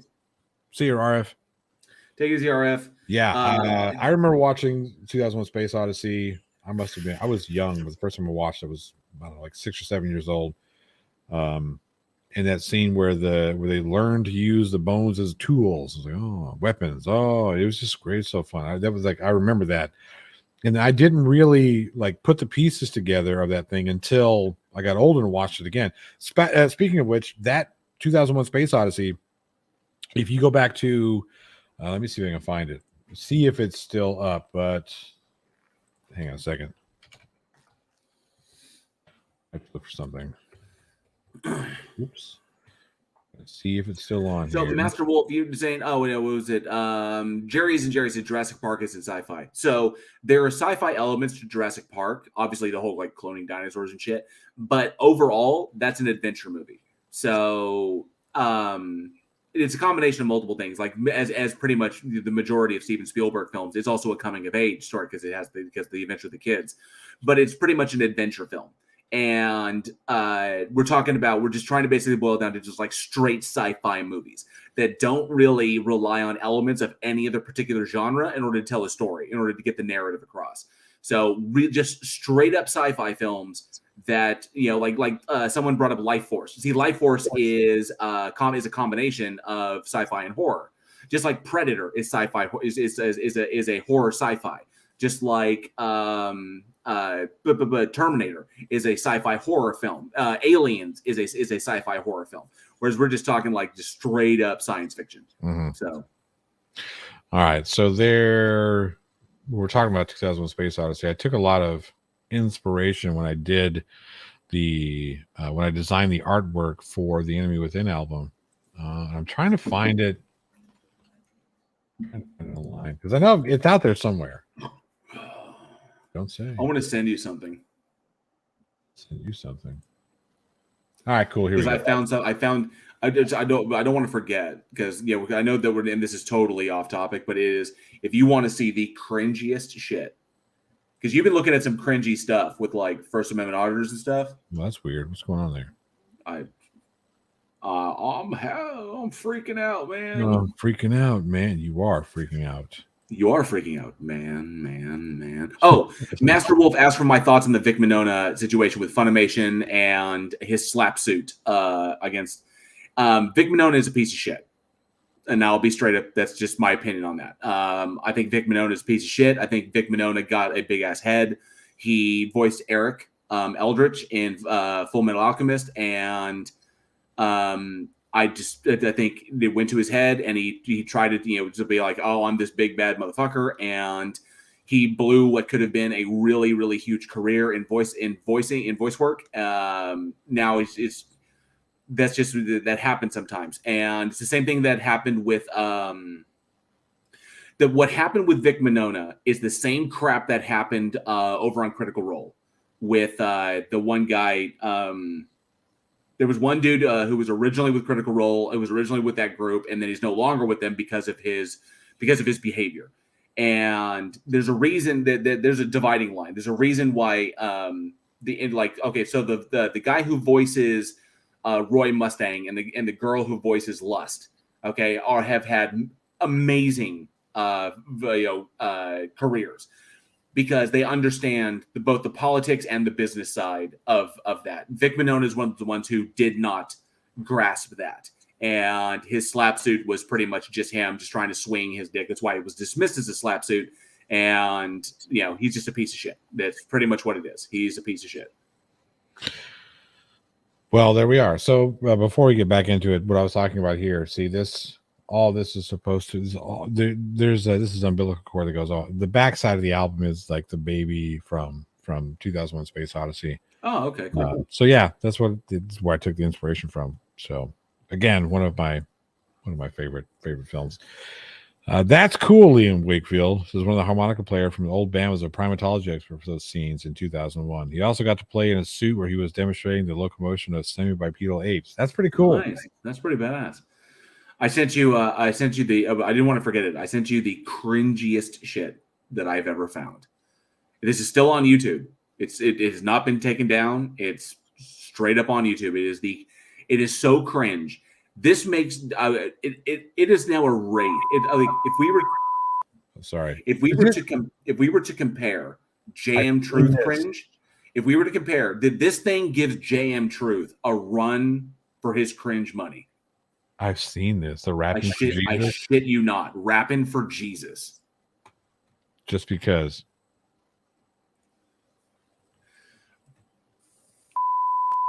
Can you guys hear? I can hear it.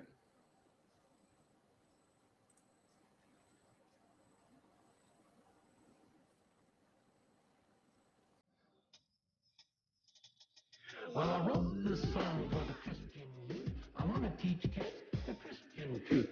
If you want to reach those kids on the street, then you gotta do a rap to a hip-hop beat. So I gave my sermon an urban kick. My rhymes are fun, my beats are sick. My crew is big and it keeps getting bigger. That's because Jesus Christ is my God. What?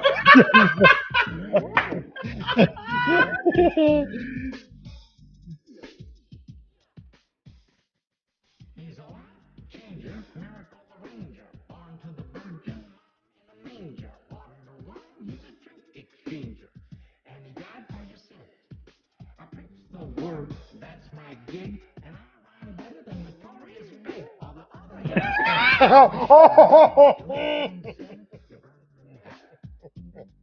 Oh, dude, man, it gets better.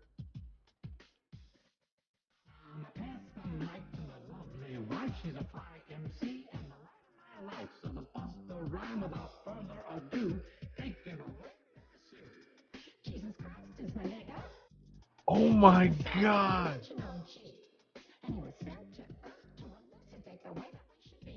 But Mike, MC says you're freak. Your name but not so weak.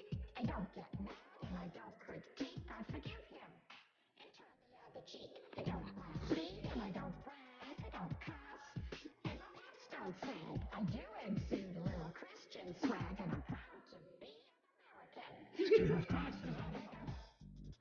Let his light shine through you. Let his love public and your body sing. What the fuck? Jesus Christ is a nigga. He's a homie MC, JC, you see, he's an honest, caring, peace-loving nigga like me. If you do drugs and you think you're cool, you need to come to Sunday school. Put those drugs in a garbage can. Oh, it stopped. It's not over. I just stopped. Your computer couldn't take it. It's not, my computer said we're done. Oh my God. It looks like it didn't fully load. Yeah, it stopped for some reason. I don't care anymore. I think we're done. We're done with that one. Oh my god. Yes. Jesus Christ. Holy shit.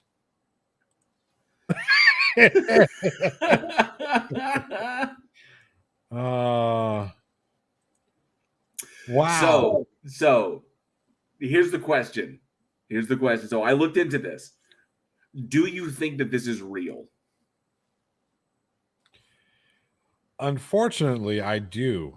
I do think this is real. I think this was really two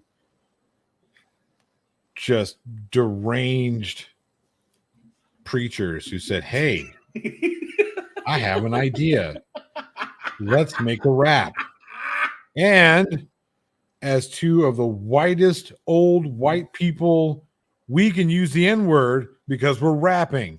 Hang on a second. So, Oh my god. okay, I had to look into this, right? So, rapping for Jesus. So apparently, the song is supposed to be that was Pastor Jim Colrick and his wife Mary Sue, supposedly from a church in Iowa, for a Christian youth name is Mary Sue. Yeah, for a Christian youth outreach program. The original video was uploaded by Brian Spinney. It's still on his channel in February 2013, and obviously it exploded because of Reddit. So Reddit is where it gained traction and just blew up there. Spinney claims to have directed the video with his pastor while in high school. Okay. The Daily Dot concluded the video as a hoax and calling it obviously fake. Chris English, pastor of Grace Point Church in Dubuque, Iowa, said in 2013 that he had never heard of Pastor Jim Colrick or West Dubuque Second Church of Christ, the church supposedly that's affiliated with the song. The website of West Dubuque Second Church of Christ, linked to by the original video, claims that the church closed in 2004. However, the Daily Dot pointed out that the website had been created on January 15, 2013, the same day as Spinney's YouTube channel. In light of this, the Huffington Post also questions the authenticity of the video. So supposedly, it's a parody. Supposedly. Well, but it still does. Who was that American spy during World War II that was so good at his job that he actually inspired the enemy against us? You know who it was? You want to know who it was? It was this asshole. But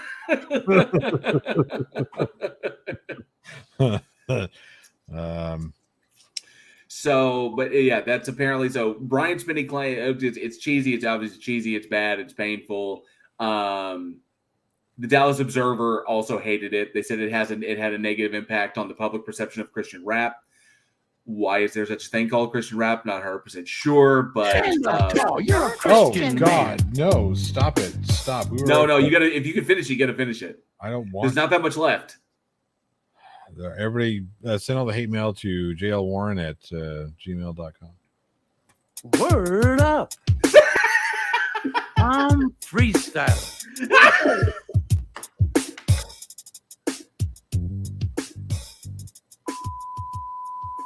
I don't ever want to see that again.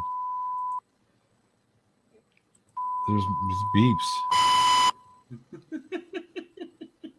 Stop. Yes, you're right. Stop.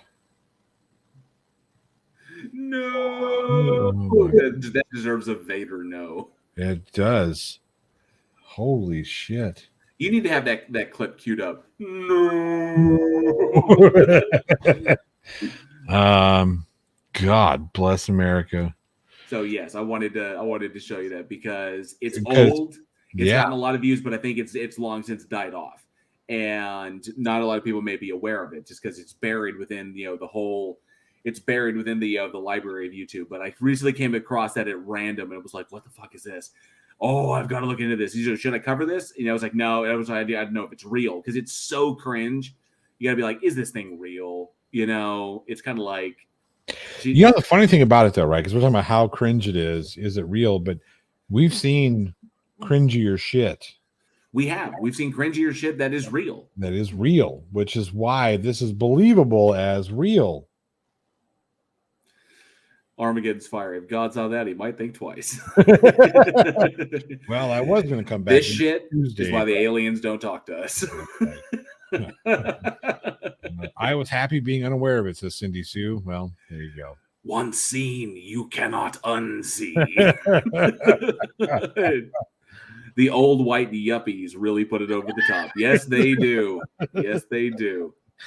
I had seen like bits and pieces of it. I hadn't seen the whole thing. Golly, so bad. Oh, it's absolutely brilliant. So I know that was totally off topic, but it was so utterly cringe, and I had to give it to you. I was thinking about like maybe doing something on it, but it's so old. I was kind of like, I made show on a live stream, but I wasn't sure, so I figured I'd just do it here and be like, hey, you gotta check this out. The look on your face when he drops that first Jesus Christ, you're like, what the fuck? Hey, trans girl. Good night. Get some rest. Have a good night. I just, man, yeah. Good Lord. Yes, Aaron Reese. I did see the Greg Locke Witches speech. I have it downloaded. A few people have covered it. I'm thinking about doing just kind of like a compilation thing that Greg Locke is losing his mind. He has progressively gotten worse because you can see as he's dropping his sermons, there are pieces in there where I think he's slowly but surely coming unhinged. And it pretty much, I know he's always been unhinged, but he is getting worse. Yes. And I think the trigger, like if you want to talk like a triggering moment when you're talking about in like forensic psychology, the triggering moment that initiates like a person to go on like to commit violent action. When you're talking about that moment, like what was the moment that did it? And it was when the tornado hit the tent. Yeah. I think when that tornado hit that tent, a man of his mentality and his ideology will not simply view that as a natural disaster. That shit just happens. Okay, he'll be one of these guys. He'd be one of these dudes if he was living in Indonesia when they got hit by the tsunami, and my heart goes out to all those families still reeling. The whole community still reeling from that disaster because they still have not yet fully recovered from the tsunami that occurred there. And the like 60,000 people that died in that. But he's one of these people that that incident happens, and then they ask God, "Why did you do this to us?" It's a natural disaster. Natural disasters happen. You are set up. Your church is literally on the outskirts of Tornado Alley. Yeah.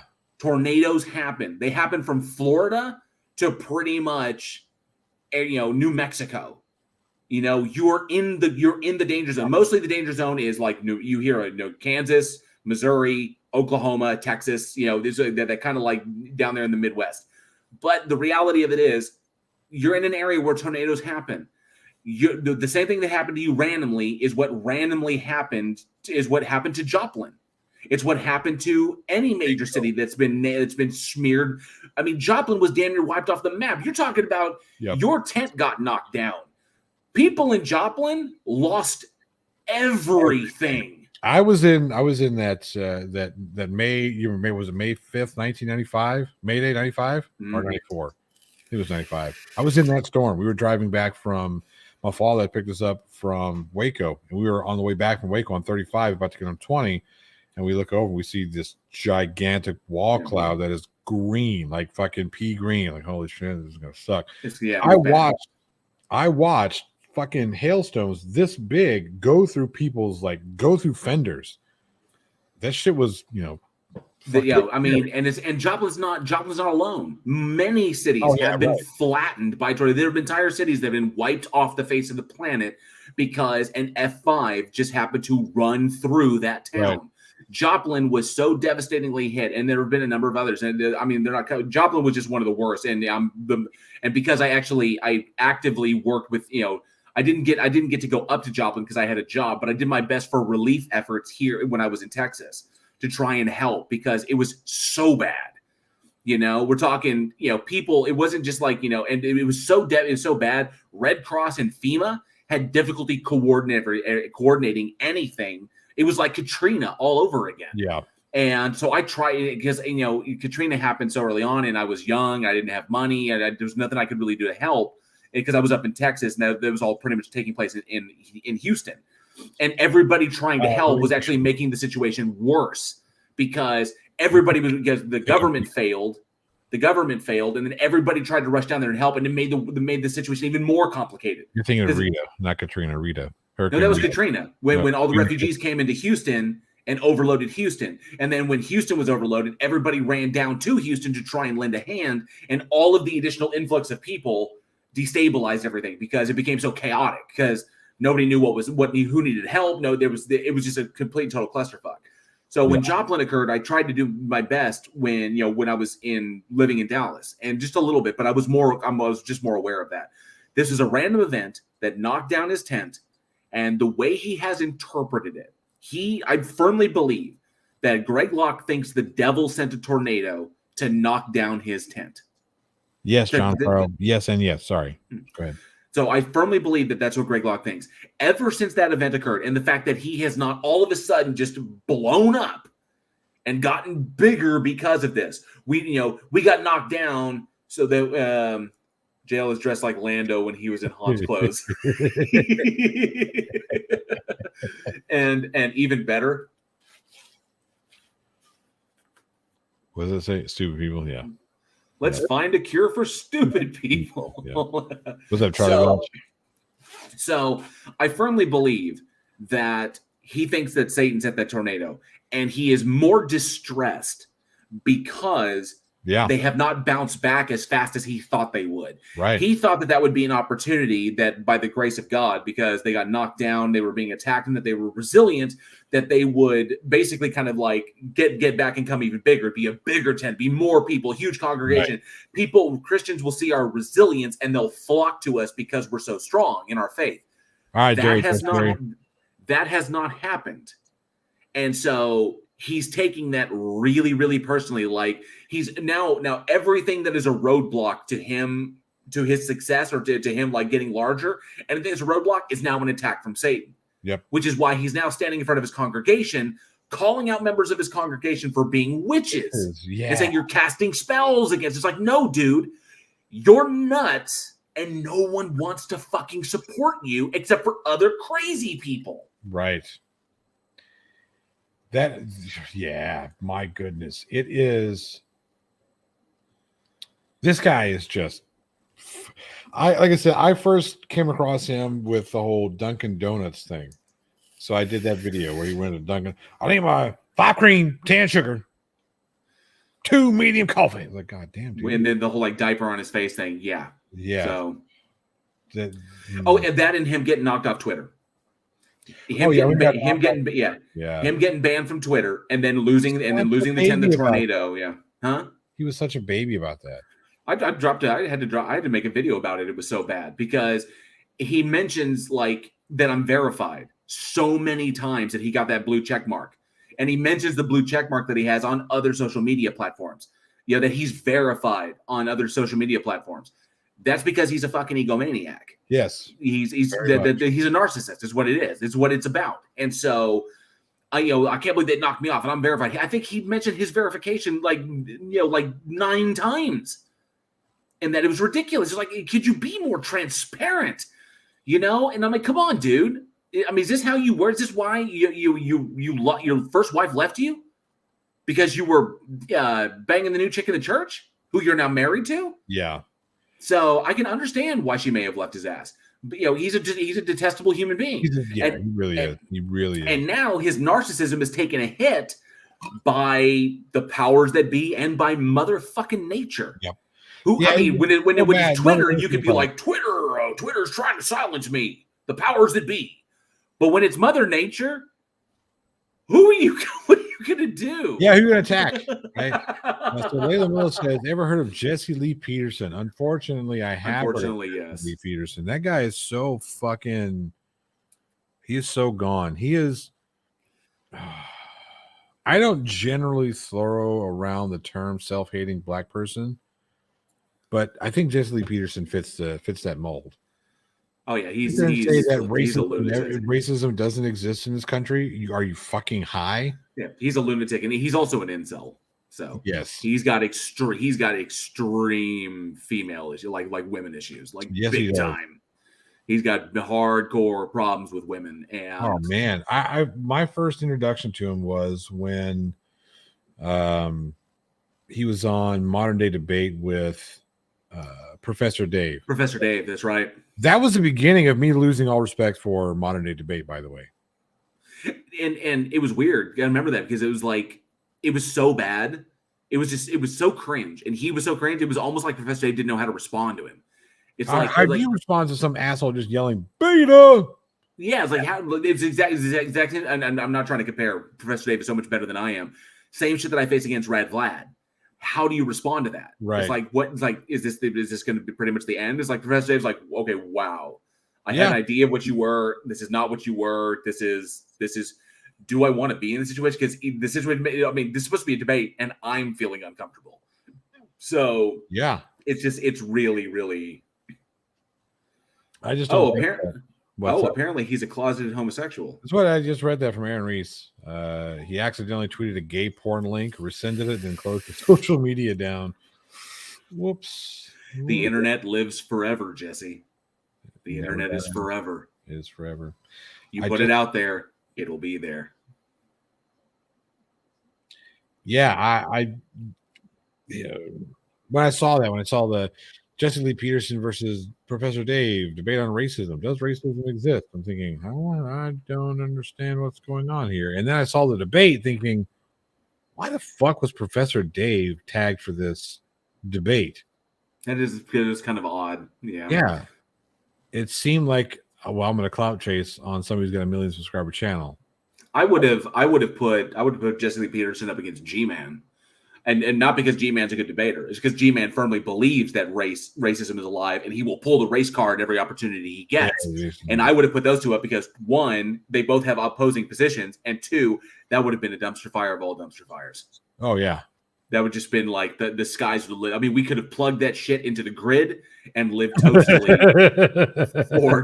for decades. Yeah. Just the heat of the stupidity. This is, yes, me. Most of your extreme misogynists or sexists are going to be it's called internalized homophobia. Exactly. And we can say that there's a correlation. There's a correlation between internalized homophobia and extreme homophobic behavior. They're projecting the hate towards themselves, projecting it on others, because if they project it inward, they self-destruct. And one of the ways that your brain avoids self-destruction is in like self-harm, unsubscribing from the Life channel. One of the ways you lash out at that which reinforces your self-hatred. Because that makes me feel bad about myself. So I attack it. Because whenever I see it, I'm reminded of what I hate about myself. Yep. And I don't want to see it anymore, so I lash out at it. It's pretty transparent. That whole connection, the correlation between extreme homophobic behavior or even transphobic behavior and extreme misogyny and these internalized issues that was connected like way early on. That's an old. I think it was like late 80s that was initially identified.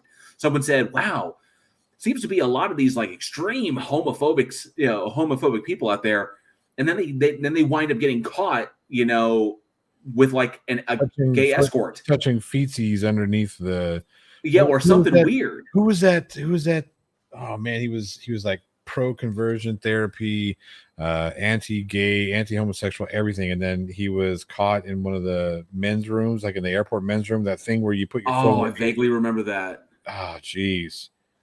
I do recall the closest I've ever experienced that was what happened with, and not to name drop because I know I don't. I went to school with Jessica Simpson, and my brother went to school with her sister Ashley.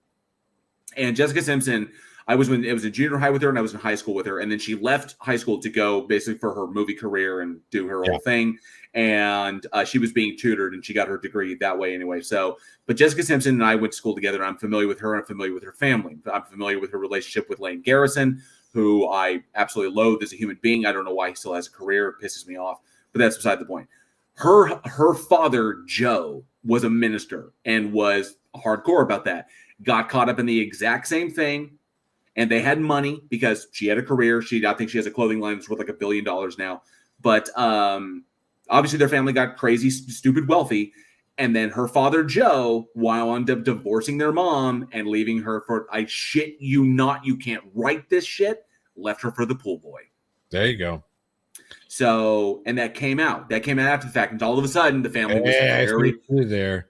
Huh? I see what you did Oh, there. that came out. And then all of a sudden, the family was really quiet about it.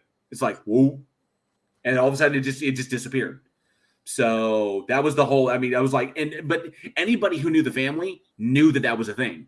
Right. They knew that it was like the worst kept secret in Richardson, Texas. So, oh, yes. It's my little guy. And then he can look at me, or he can. You just broke his neck in that. No, I went this way. I didn't exorcist him. Oh, okay. All right. Well, we've been on for about 2 hours. That's okay. We're doing good.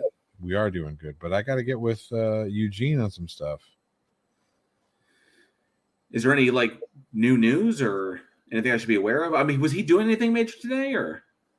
I don't think so. I know he was reading scripts.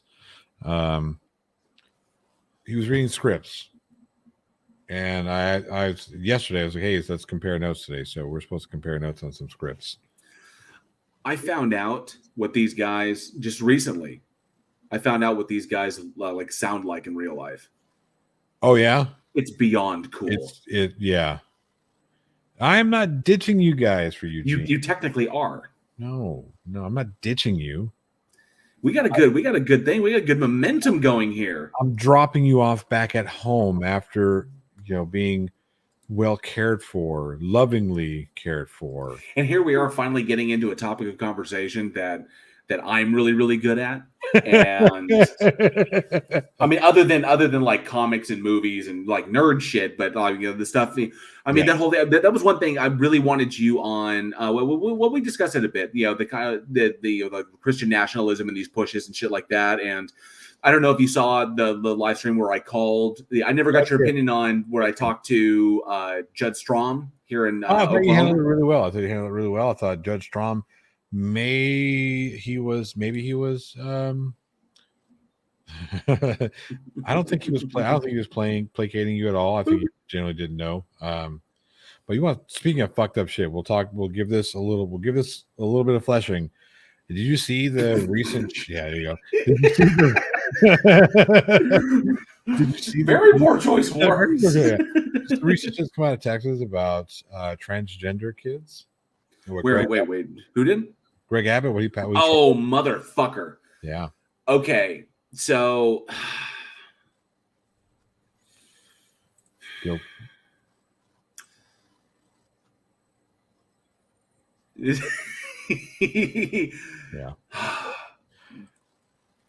Anybody familiar with that meme where the person just pushes the wheelchair person off the cliff? Yep. Every time I hear something about Greg Abbott, I just want to Cordell. I want to be Cordell to his Hannibal Lecter. Or to his Mason. To his Mason for just throwing him in the big pit. Yeah. I thought that the abortion bill and some of his rhetoric was him basically catering to his base, was him just basically grandstanding for his base. Given what happened with Beto and given what happened against Ted Cruz, I mean, I know that Beto didn't win, but it looked like and what happened during the election with Biden, okay? Yeah. That Texas is turning purple. Nothing would scare a diehard conservative Christian Republican like Greg Abbott than his state turning purple. Yep. Because he's losing favor. So when the abortion bill came along, and then all of a sudden I was kind of like, when the abortion bill came along and was first announced, I was like, he's just grandstanding for his base. But then it passed. Yeah. And I was like, WTAF. I was like, what the hell happened here? Where did all of that support go? That thing never should have gone anywhere. It should have been stopped dead in its tracks. But it passed. and he circumvented the Supreme Court and the basically the unconstitutionality of it by making it a civil issue, not a criminal issue. Right. So it was just a really scummy way of going about it. And I still thought that was grandstanding for his base because he's afraid of being basically voted out. Right. But then comes this thing. I saw this thing, and it to say that it disgusted me is an understatement, because threatening to take people's children away from them over non-abuse, over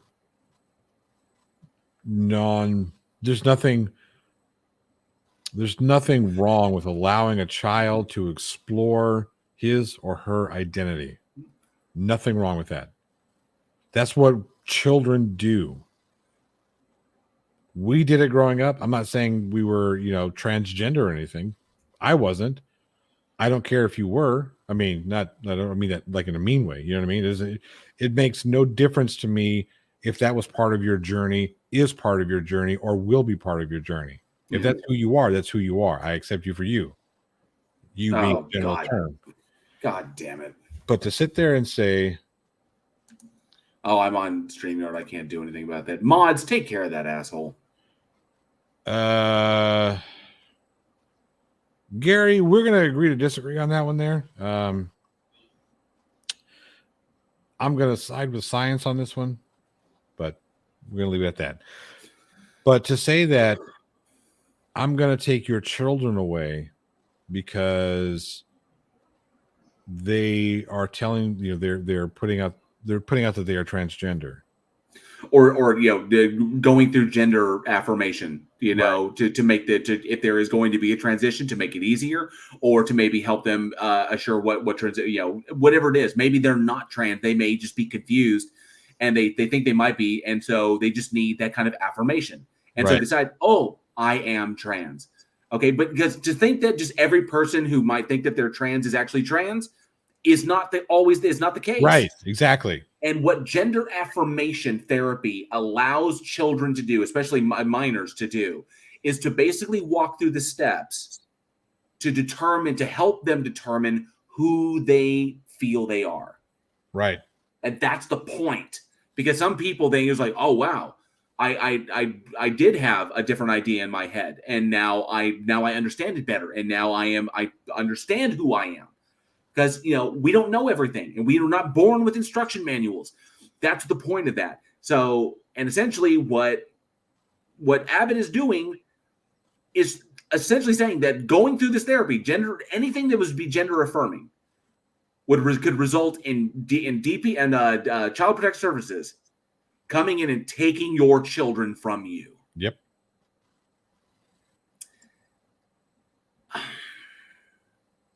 I don't know how this is. I don't know what makes him think that this is legal.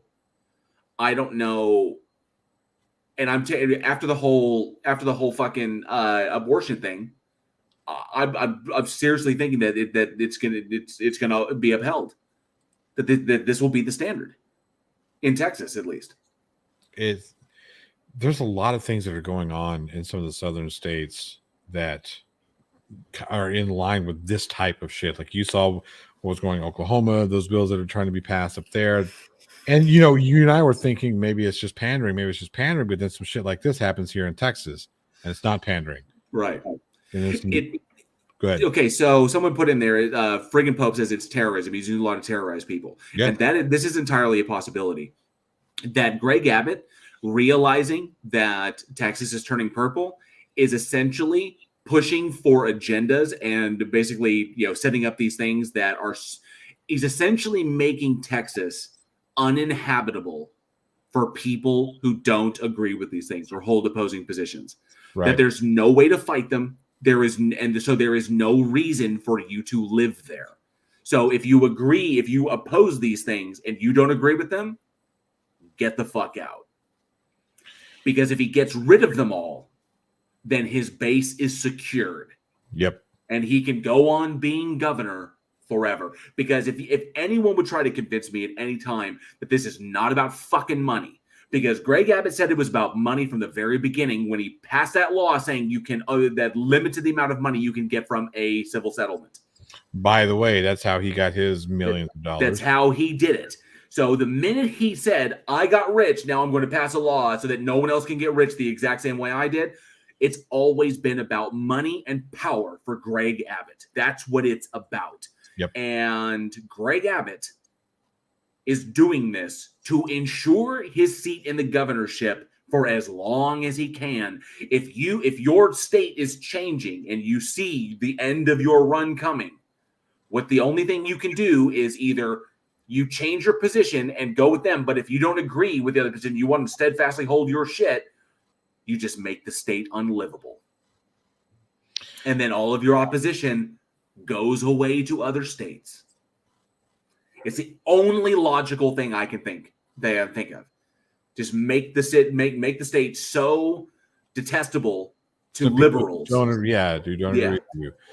Yeah, that's what people don't understand is that if Texas becomes a purple state, now it's in that whole swing state category, Michigan and Ohio and Wisconsin, it's Pennsylvania and whatnot.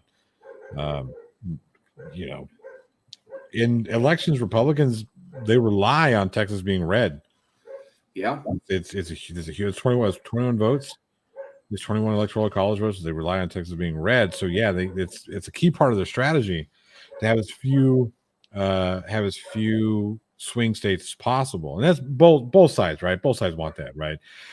Democrats still want to see California go red. They wanted to keep it blue because again, it's 35. I think it's 35 votes, but it's part of their strategy. It has as few swing states as possible. Honestly, I'm under the opinion that every state should be a swing state at all time. Every single one of them should be swing states. But that's just me. I started looking at it like the captain of the ship. The governor is the captain of the ship. The ship is the state. Right. The governor's the captain. The ship is the state. And so when you're the captain of the ship and the winds change, you go with the winds because that's just the way it goes. Otherwise, the ship's not going anywhere.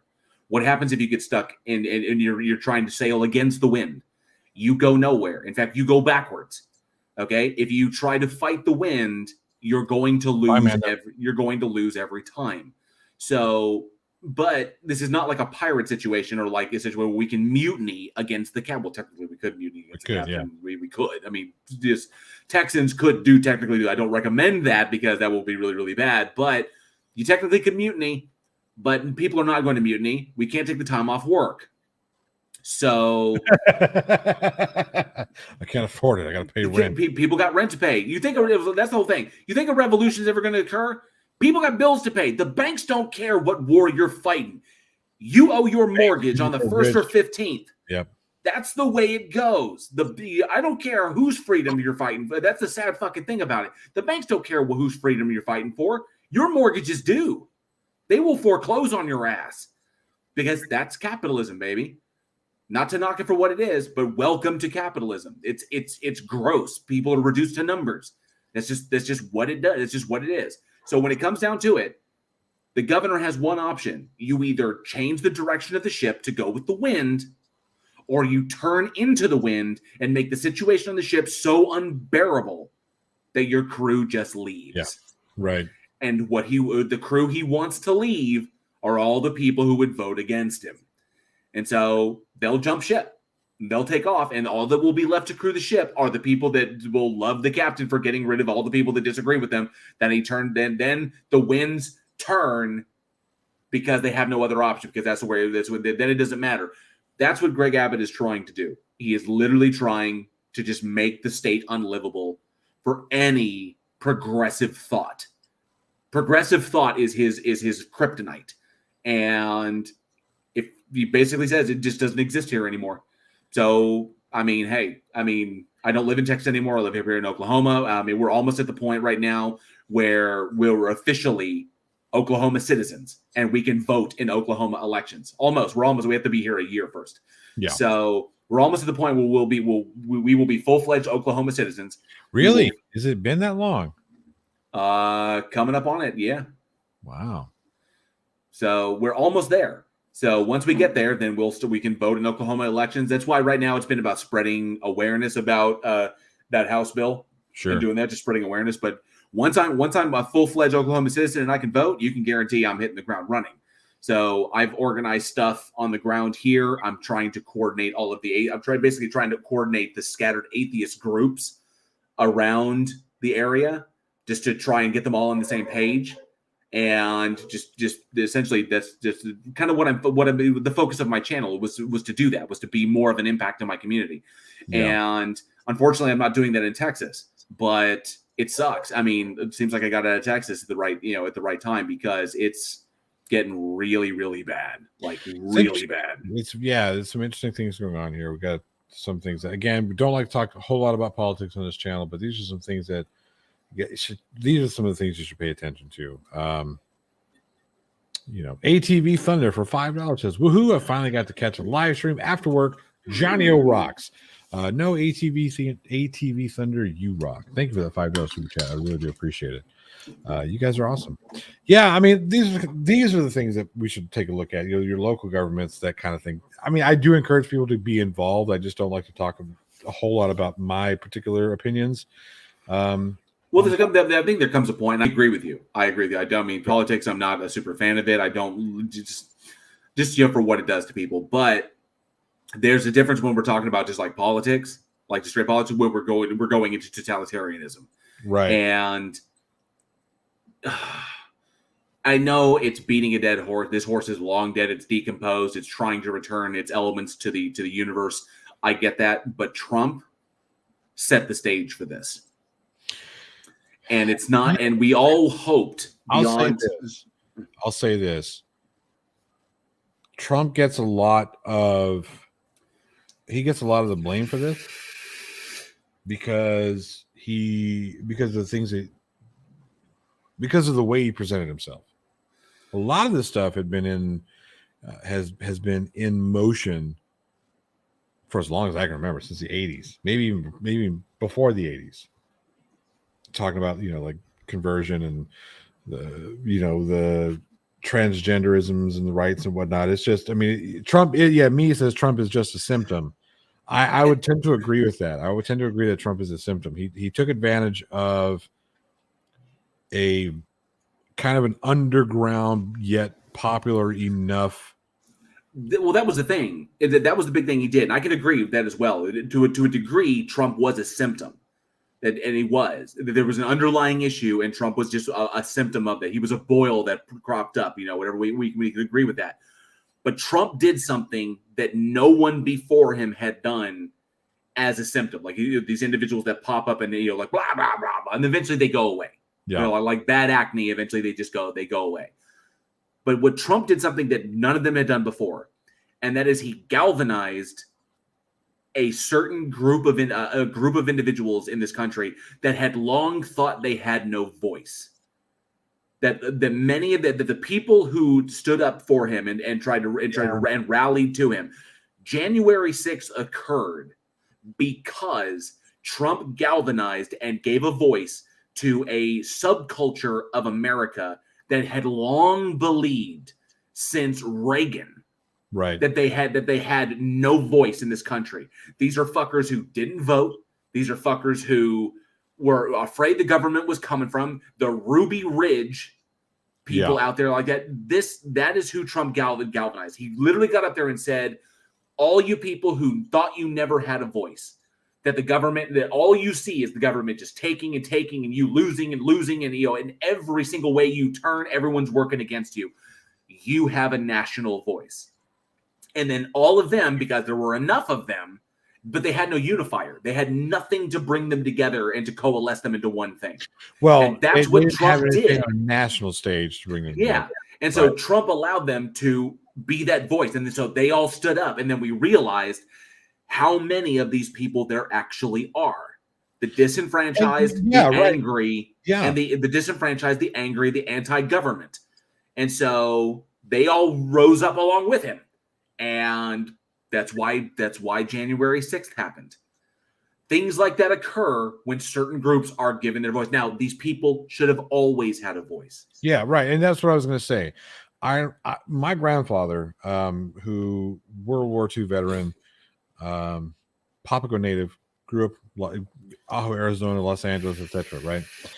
He fought for a country that didn't want him here. They just didn't. Yeah. You know, he would tell me about, I came back from the war, going to bars that had signs on it that literally said no N words, no dogs or Mexicans allowed. He said they would allow a dog in before they would allow me in. And I fought for this country. I fought for freedoms for other people to have that I didn't enjoy. And he always told me, he said, look, I think the silencing of the silencing of racism, of racist voices, is a dangerous thing. He says, I would much rather people have the freedom to wear their garb, because then I know who they are. Right. Then I can easily identify the enemy. It's when you tell them not to do it anymore, they don't stop being racist. They don't stop being pieces of shit. They don't stop being members of the Ku Klux Klan. They just stop making it obvious that that's what they are. You don't know if Tom, the guy you work with, is secretly trying to destroy you from inside of your work because of the color of your skin. And when I talk about disenfranchised, there's a number of ways that people are disenfranchised in this country. The inability to vote because you committed a crime, that's disenfranchising.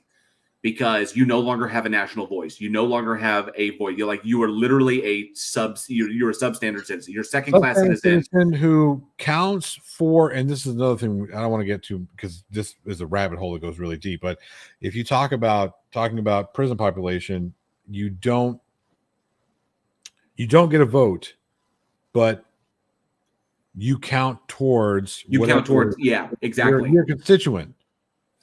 So, and it's ridiculous. That's disenfranchising. Yeah. The biggest disenfranchising was the movement of our manufacturing sector overseas. That disenfranchised a vast majority of this country. Yeah, and that's a reality of it. When manufacturing jobs moved overseas, which is a result of capitalism. I know I'm dogging on capitalism. Capitalism system we decided to live by. We have to take its benefits and its negative. We have to take the pros with the cons. We have to take the good with the bad. If this is a system we choose to live under, great. Take all the benefits of a free economy. Take all the benefits of privatization. Take all the benefits of this, sure, but also accept that there's going to be some cons. Like, for example, if the labor is cheaper overseas and you can move it over there and you can make up the difference, and then even the shipment costs don't exceed your profits, you can make more money by moving it over there. That's capitalism, and there's no laws against it. Boom, that's what it is. But guess what? When you do that, Americans don't have jobs. And individuals who grow up in families who are coming out, especially individuals in the Rust Belt, whose families are generationally linked to specific manufacturing areas. And they had grandfathers, great-grandfathers, who came back from the war and they worked in one specific place. You have generations of family that work in specific companies, and those companies are suddenly gone overnight. And then they go overseas. Then, well, we can't go follow them. So you have disenfranchised families. You have when the entire structure of that left. Well, welcome to a con of capitalism, and then we have to pay for that. This is how you disenfranchise your population. This is how you make extremely angry people who feel that the government has allowed big money or whatever to take away their livelihoods. Right. And 65 CJ5. I mean, I hate to play detractor, but doctors shouldn't be cutting off healthy body parts off humans. Well, what about people who have like nose jobs, or maybe they have a vestigial, I don't know, vestigial tail? Yeah, maybe a vestigial tail that, or polydactyly, polydactyly, where they have an additional digit that's causes issues. Those are healthy body parts. Should doctors not be taking those off? I don't think we should be making that's a type of blanket statement that's kind of dangerous. And plus, it's putting a limitation on what people are freely allowed to do with their bodies that is not taking up their lives. Exactly. So, I don't think making a generalized statement like that is essentially, when you're banning things outright because you don't like what it potentially represents, that means pretty much two things. One, you're not fully informed on the entire breadth of the conversation, and there's a lot of details that you're leaving out just because you're not aware of them, and you're not aware of the other sides, like the individuals who may need that, because our freedom for people to be able to do that in safe medical environment. This is the whole point. People should have the ability to do these things in safe medical environments. Okay, time out. Okay, fine. What about those who have moles that could potentially be cancerous? They're not necessarily cancerous now. Everything is fine, but it's potential homes for melanoma. That's not extreme. That's an everyday occurrence that happens all the time. Should people not be allowed to, get that removed? Or what about people who don't want to have to continue to shave all the time? They want to laser remove the follicles where the hair grows. Also, dude, gender dysphoria and body dysmorphia are very, very real things that actually cause pain, that cause psychological and physiological pain. These things are real. No, okay, so you didn't say anything about banning, right? But you said doctors shouldn't be doing this. That's an outright ban. So doctors should not be able. It's like that's essentially equating these things with like trephination or ice pick lobotomies. So there's a reason that doctors don't do them anymore, because they're therapies that do not work and they're based on pseudoscience. These therapies are based on actual science. So right. So what about hysterectomies, or what about vasectomies, or tubal ligations? Are we not supposed to be doing those either? Again, more common things. These are things we got to be careful about. Nice that you called it tubal ligation. Well, yeah. I mean, most people just know it's getting your tubes tied. Right? Yeah. These are things that when you make those types of blanket statements, those are the things you got to think about. Everything that could be that could encompass. Yeah. I'm not trying, like I said, I'm not trying to challenge you per se. I just trying to think about the gravity of the situation, the gravity of that type of, well, doctors shouldn't be allowed to do this thing. Never mind the fact that if I want the doctor to give me whatever, change my ears up because I got satellites, that's my choice. It's also really important that these things that the laws that we pass as to what is allowed, what people are allowed to have done to themselves, what cosmetic things are allowed to have done to themselves, that the rules and laws that we have governing these things are based in evidence, that evidence is backed up, that evidence is peer reviewed and is legitimate. That's what's important, because not trying to compare medical procedures. Because when you don't have the rules and laws in place for these things, people will go and get it from places that are not safe. These rules and laws help keep people safe when they are undergoing certain procedures. Okay, it's either you do it this way with in a medical facility with doctors who know what they're doing, and you pay the cost of it and do whatever. Okay, or you go get it done at some backwoods surgery clinic in Mexico or someplace that doesn't have the standards they typically you need to be safe, or even worse with the abortion situation, back alley surgeons willing to perform abortions. Okay, if you outlaw it, you will create a black market for it. That's the problem. And we do not want to create more black markets for things like we did with alcohol. Did you learn nothing from which amendment? 19th and the 19th. Did you learn nothing from the 19th and the 20th amendments? Is the 20th amendment or the 21st amendment? Hey, Mr. Schrodinger's cat. Now who's comparing apples to oranges?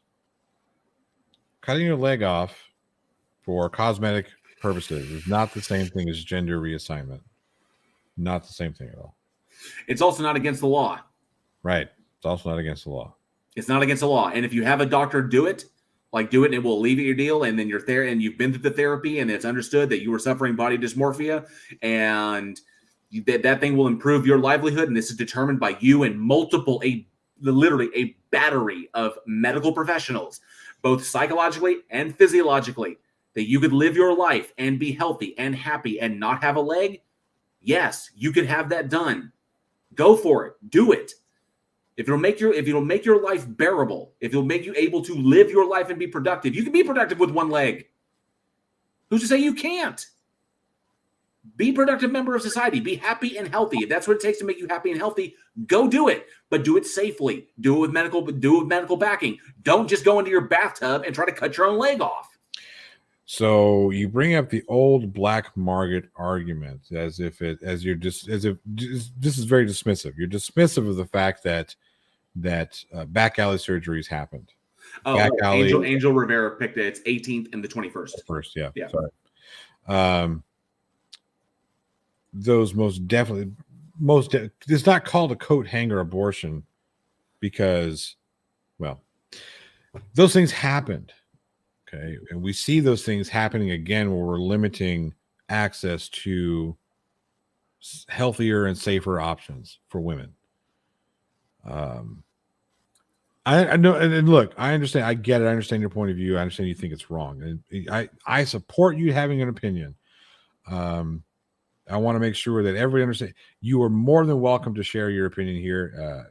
I think 65 CJ5 that you haven't been an asshole about it. So, like I said, I want this to be a place for everybody to express their opinion. Healthy disagreement is fine. I don't want anybody attacking anybody. If you want to disagree, if you have a disagreement, a different opinion, that's fine. But let's not attack each other.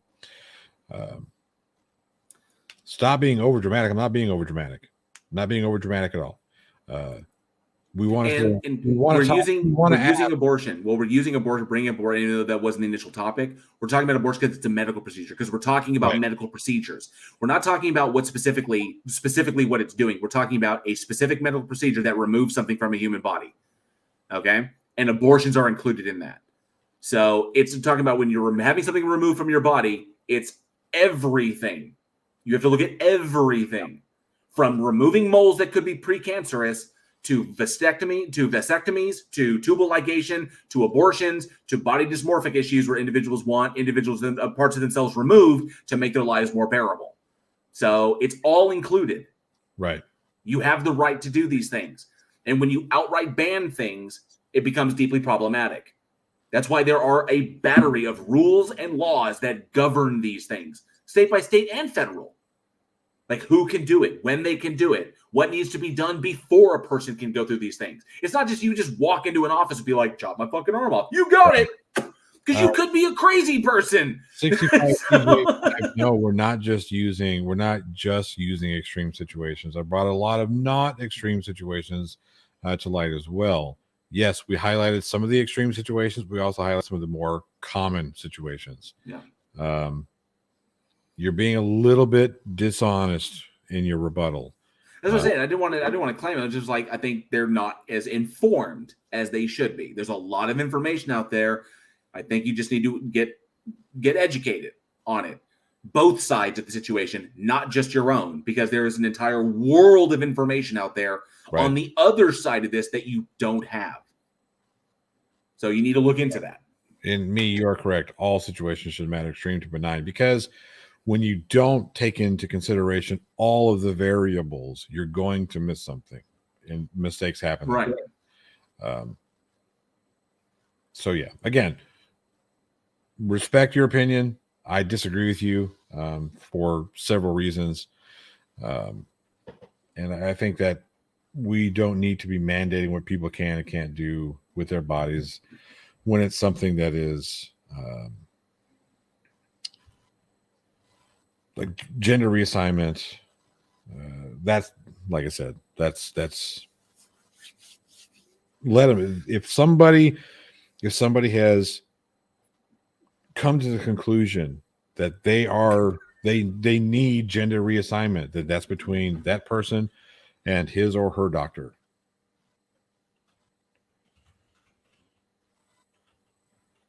See, now you're being dishonest. Now you're being dishonest. I never said no doctor would remove your leg. I said that was a bad comparison, and it is a bad comparison. You say you're well informed, and that's all well and good, but you're not representing the arguments that are being presented to you in your rebuttals. So, and now your misrepresentation of the facts, you're correct. They don't suit my narrative because they're incorrect. So that's just dishonest right there. And I'm sorry, C65, 65 CJ5, as it straight up stands, pubmed.ncbi.nlm. Although a handful of medical professionals believe the desire for healthy limb amputation is symptomatic of a mental disorder that can be treated only by amputation, there is currently no consensus on what causes a person to desire such a disabling intervention. And yes, you can, based upon prognosis, that there really is no other option than amputation, and it is, then yes, you can. You can have it done. But there is like I said before, a battery of requirements to go through to get to the point where the decision can be made. There is no other option than amputating this limb. Okay, being of sound mind is a part of that, which is a litany of tests and therapy and all kinds of things you have to go through to get a therapist to sign off on this.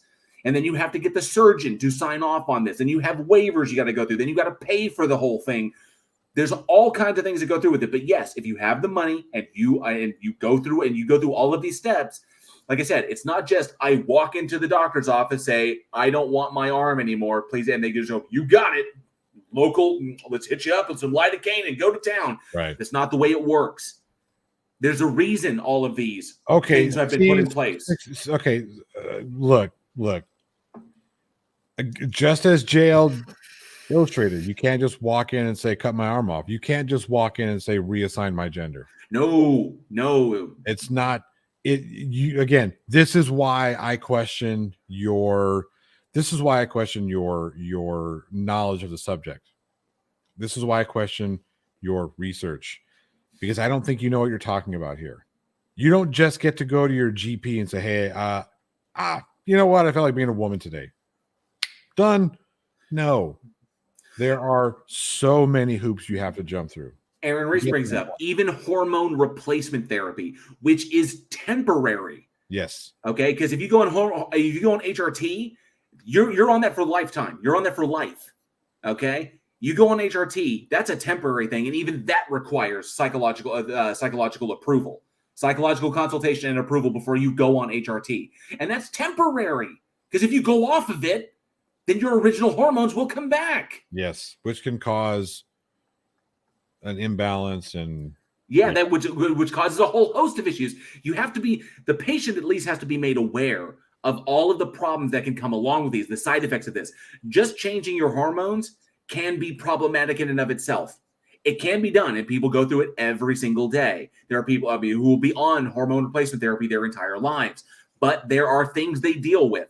They have to be made aware of these things. They have to be made aware of the physiological changes, the psychological changes that will occur because of these things.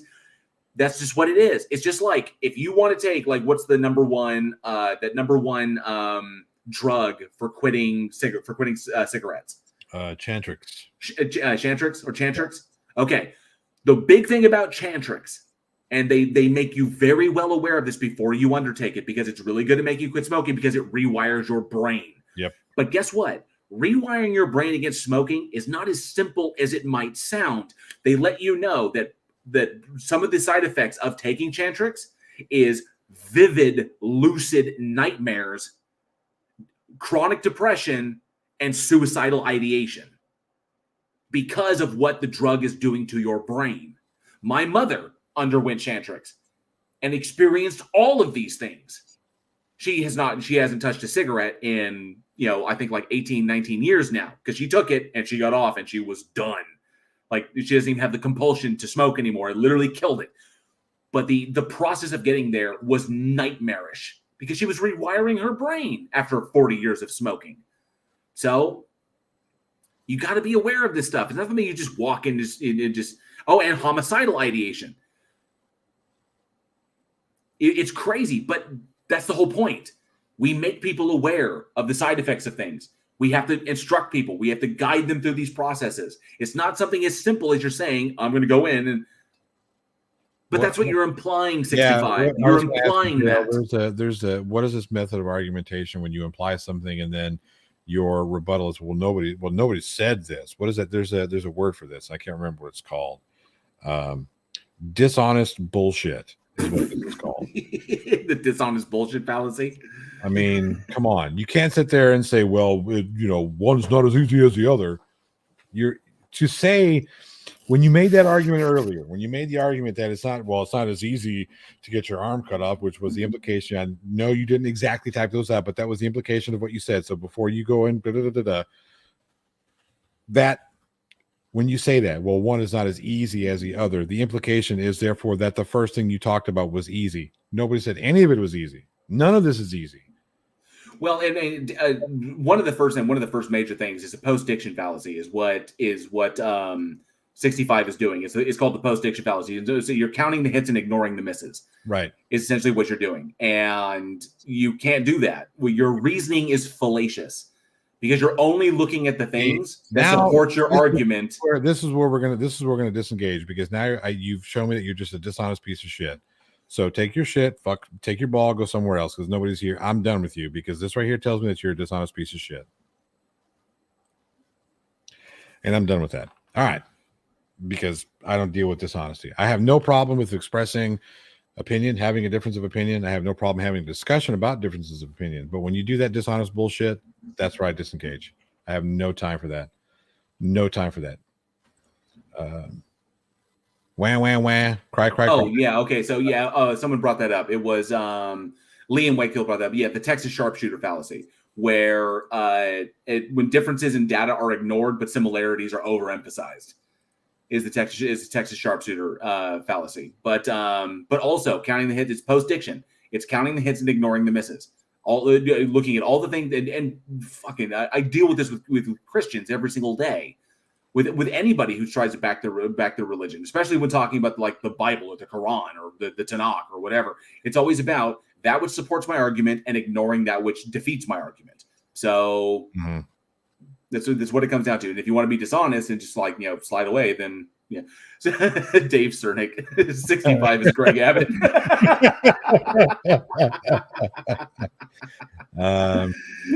I guarantee you 65, his fifis are not hurt. No. I guarantee you. No, you couldn't hurt my feelings. Yeah, well, you're a fat guy. Yeah. It takes much more. I actually have to give a shit about you, to be able to hurt my feelings. So let me just go ahead and stop you right there, because I don't give two fucking shits about you. You overestimate your level of importance in this discussion. Yes, you do. You overestimate yourself. You don't have the. It's just like easy there, Anakin. He's got the high ground.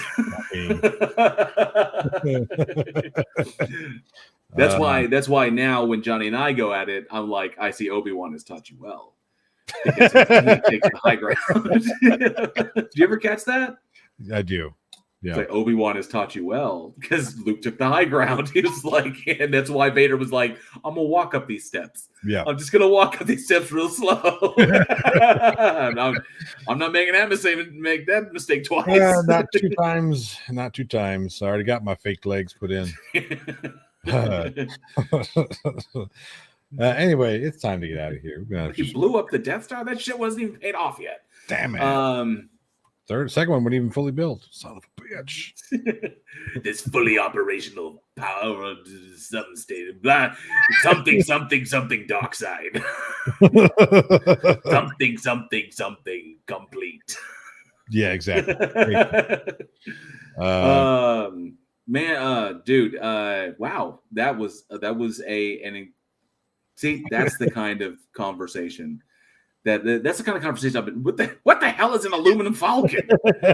You mean to tell me you've been flying around for 2 straight weeks? You must smell like leathery burnt bacon. You smell like feet wrapped in leathery burnt bacon.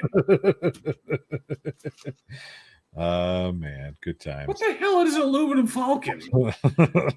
Yes, Mr. Schrodinger's cat, you sure did. You have any idea what this is going to do to my credit? He killed. Yeah, when he blew up the Death Star, there were families living on the Death Star, by the way. There were independent contractors. Yeah. You think your typical stormtrooper knows how to install a toilet main? Come on, right, man. All they know is shooting in white outfits. Like, come on, dude. It's like independent. But then again, there's the question: are the independent contractors responsible for being on that ship? So therefore, Luke is not at fault because the independent contractors knew what they were doing by going to work for the Empire. Mm. because independent contractors should not always. A smart one does not decide with his wallet. He looks at all manner of what's going on. So, like of the politics situation. So, I'm going to work on the Death Star. I know we're in the middle of a civil war. I got to take my risk, but it's paying a lot of money. But Yeah. there's some risk, you have to accept with being under assault from the rebels, from the Republic. So, what are you going to do?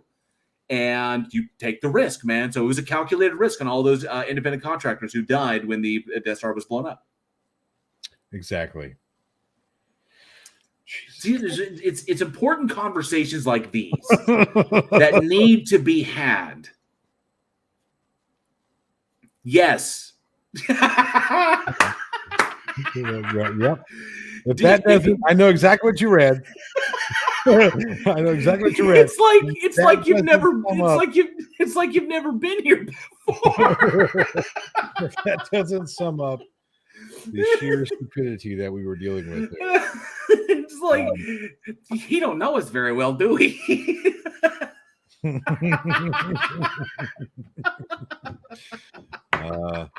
And on that note, almost me. It wasn't Brody. That was Dante and Randall in that first conversation they had in the movie Clerks. Brody didn't show up until Mallrats. Yep. But Brody would probably have that conversation. Mostly he's just kind of like invested in what mutant powers do to superheroes' genitalia. Like in Mr. Fantastic's, can it do that shit like that? Does it go like better be able to? Look, if I'm Mr. Fantastic and I got this stupid rubbery power, I better be able to go. Oh yeah. NA, are you new here? Hi, it's my first day. First day, yeah. Tell me it's your first day here without telling me it's your first day here. I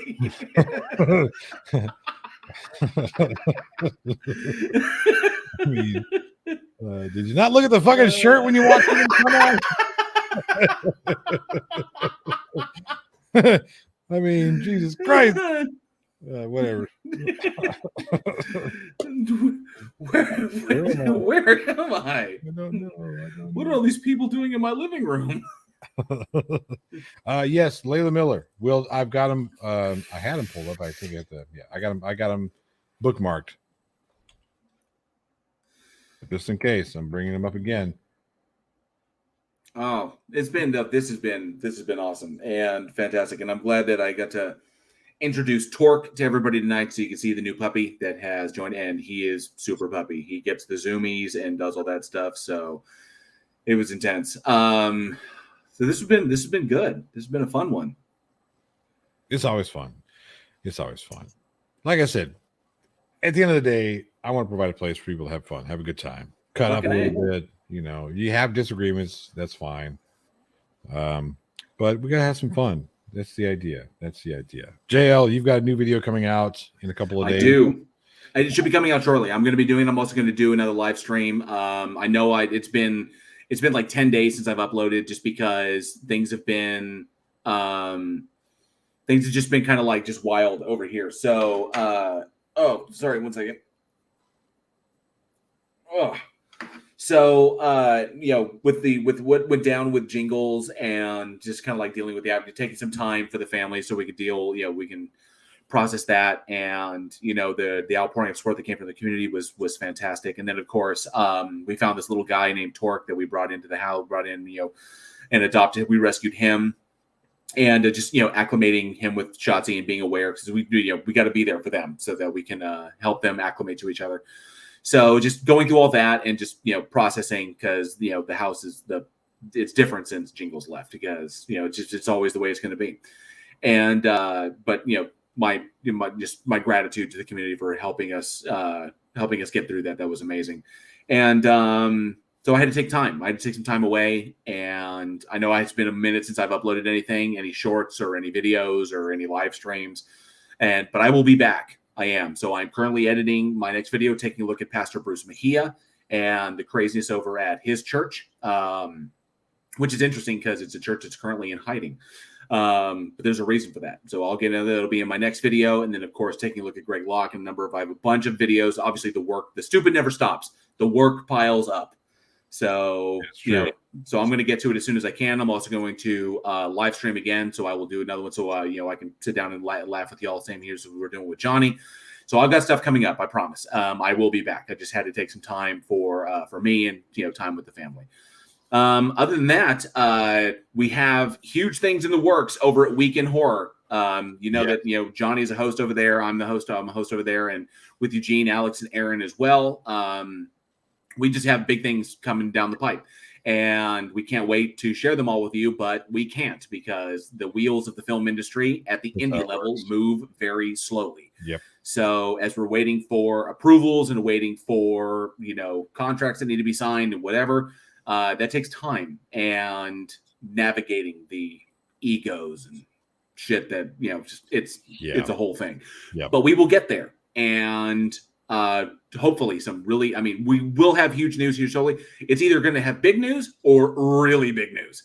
So keep your eyes on Week in Horror.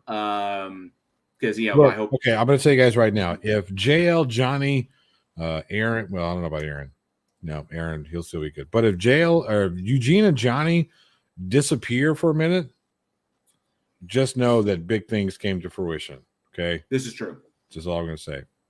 Well, definitely, we will. I mean, there'll definitely be an announcement, but there may be a time when when Johnny and Eugene have to step away for a bit, and it may just be me, Alex, and Aaron for a little bit. Yeah.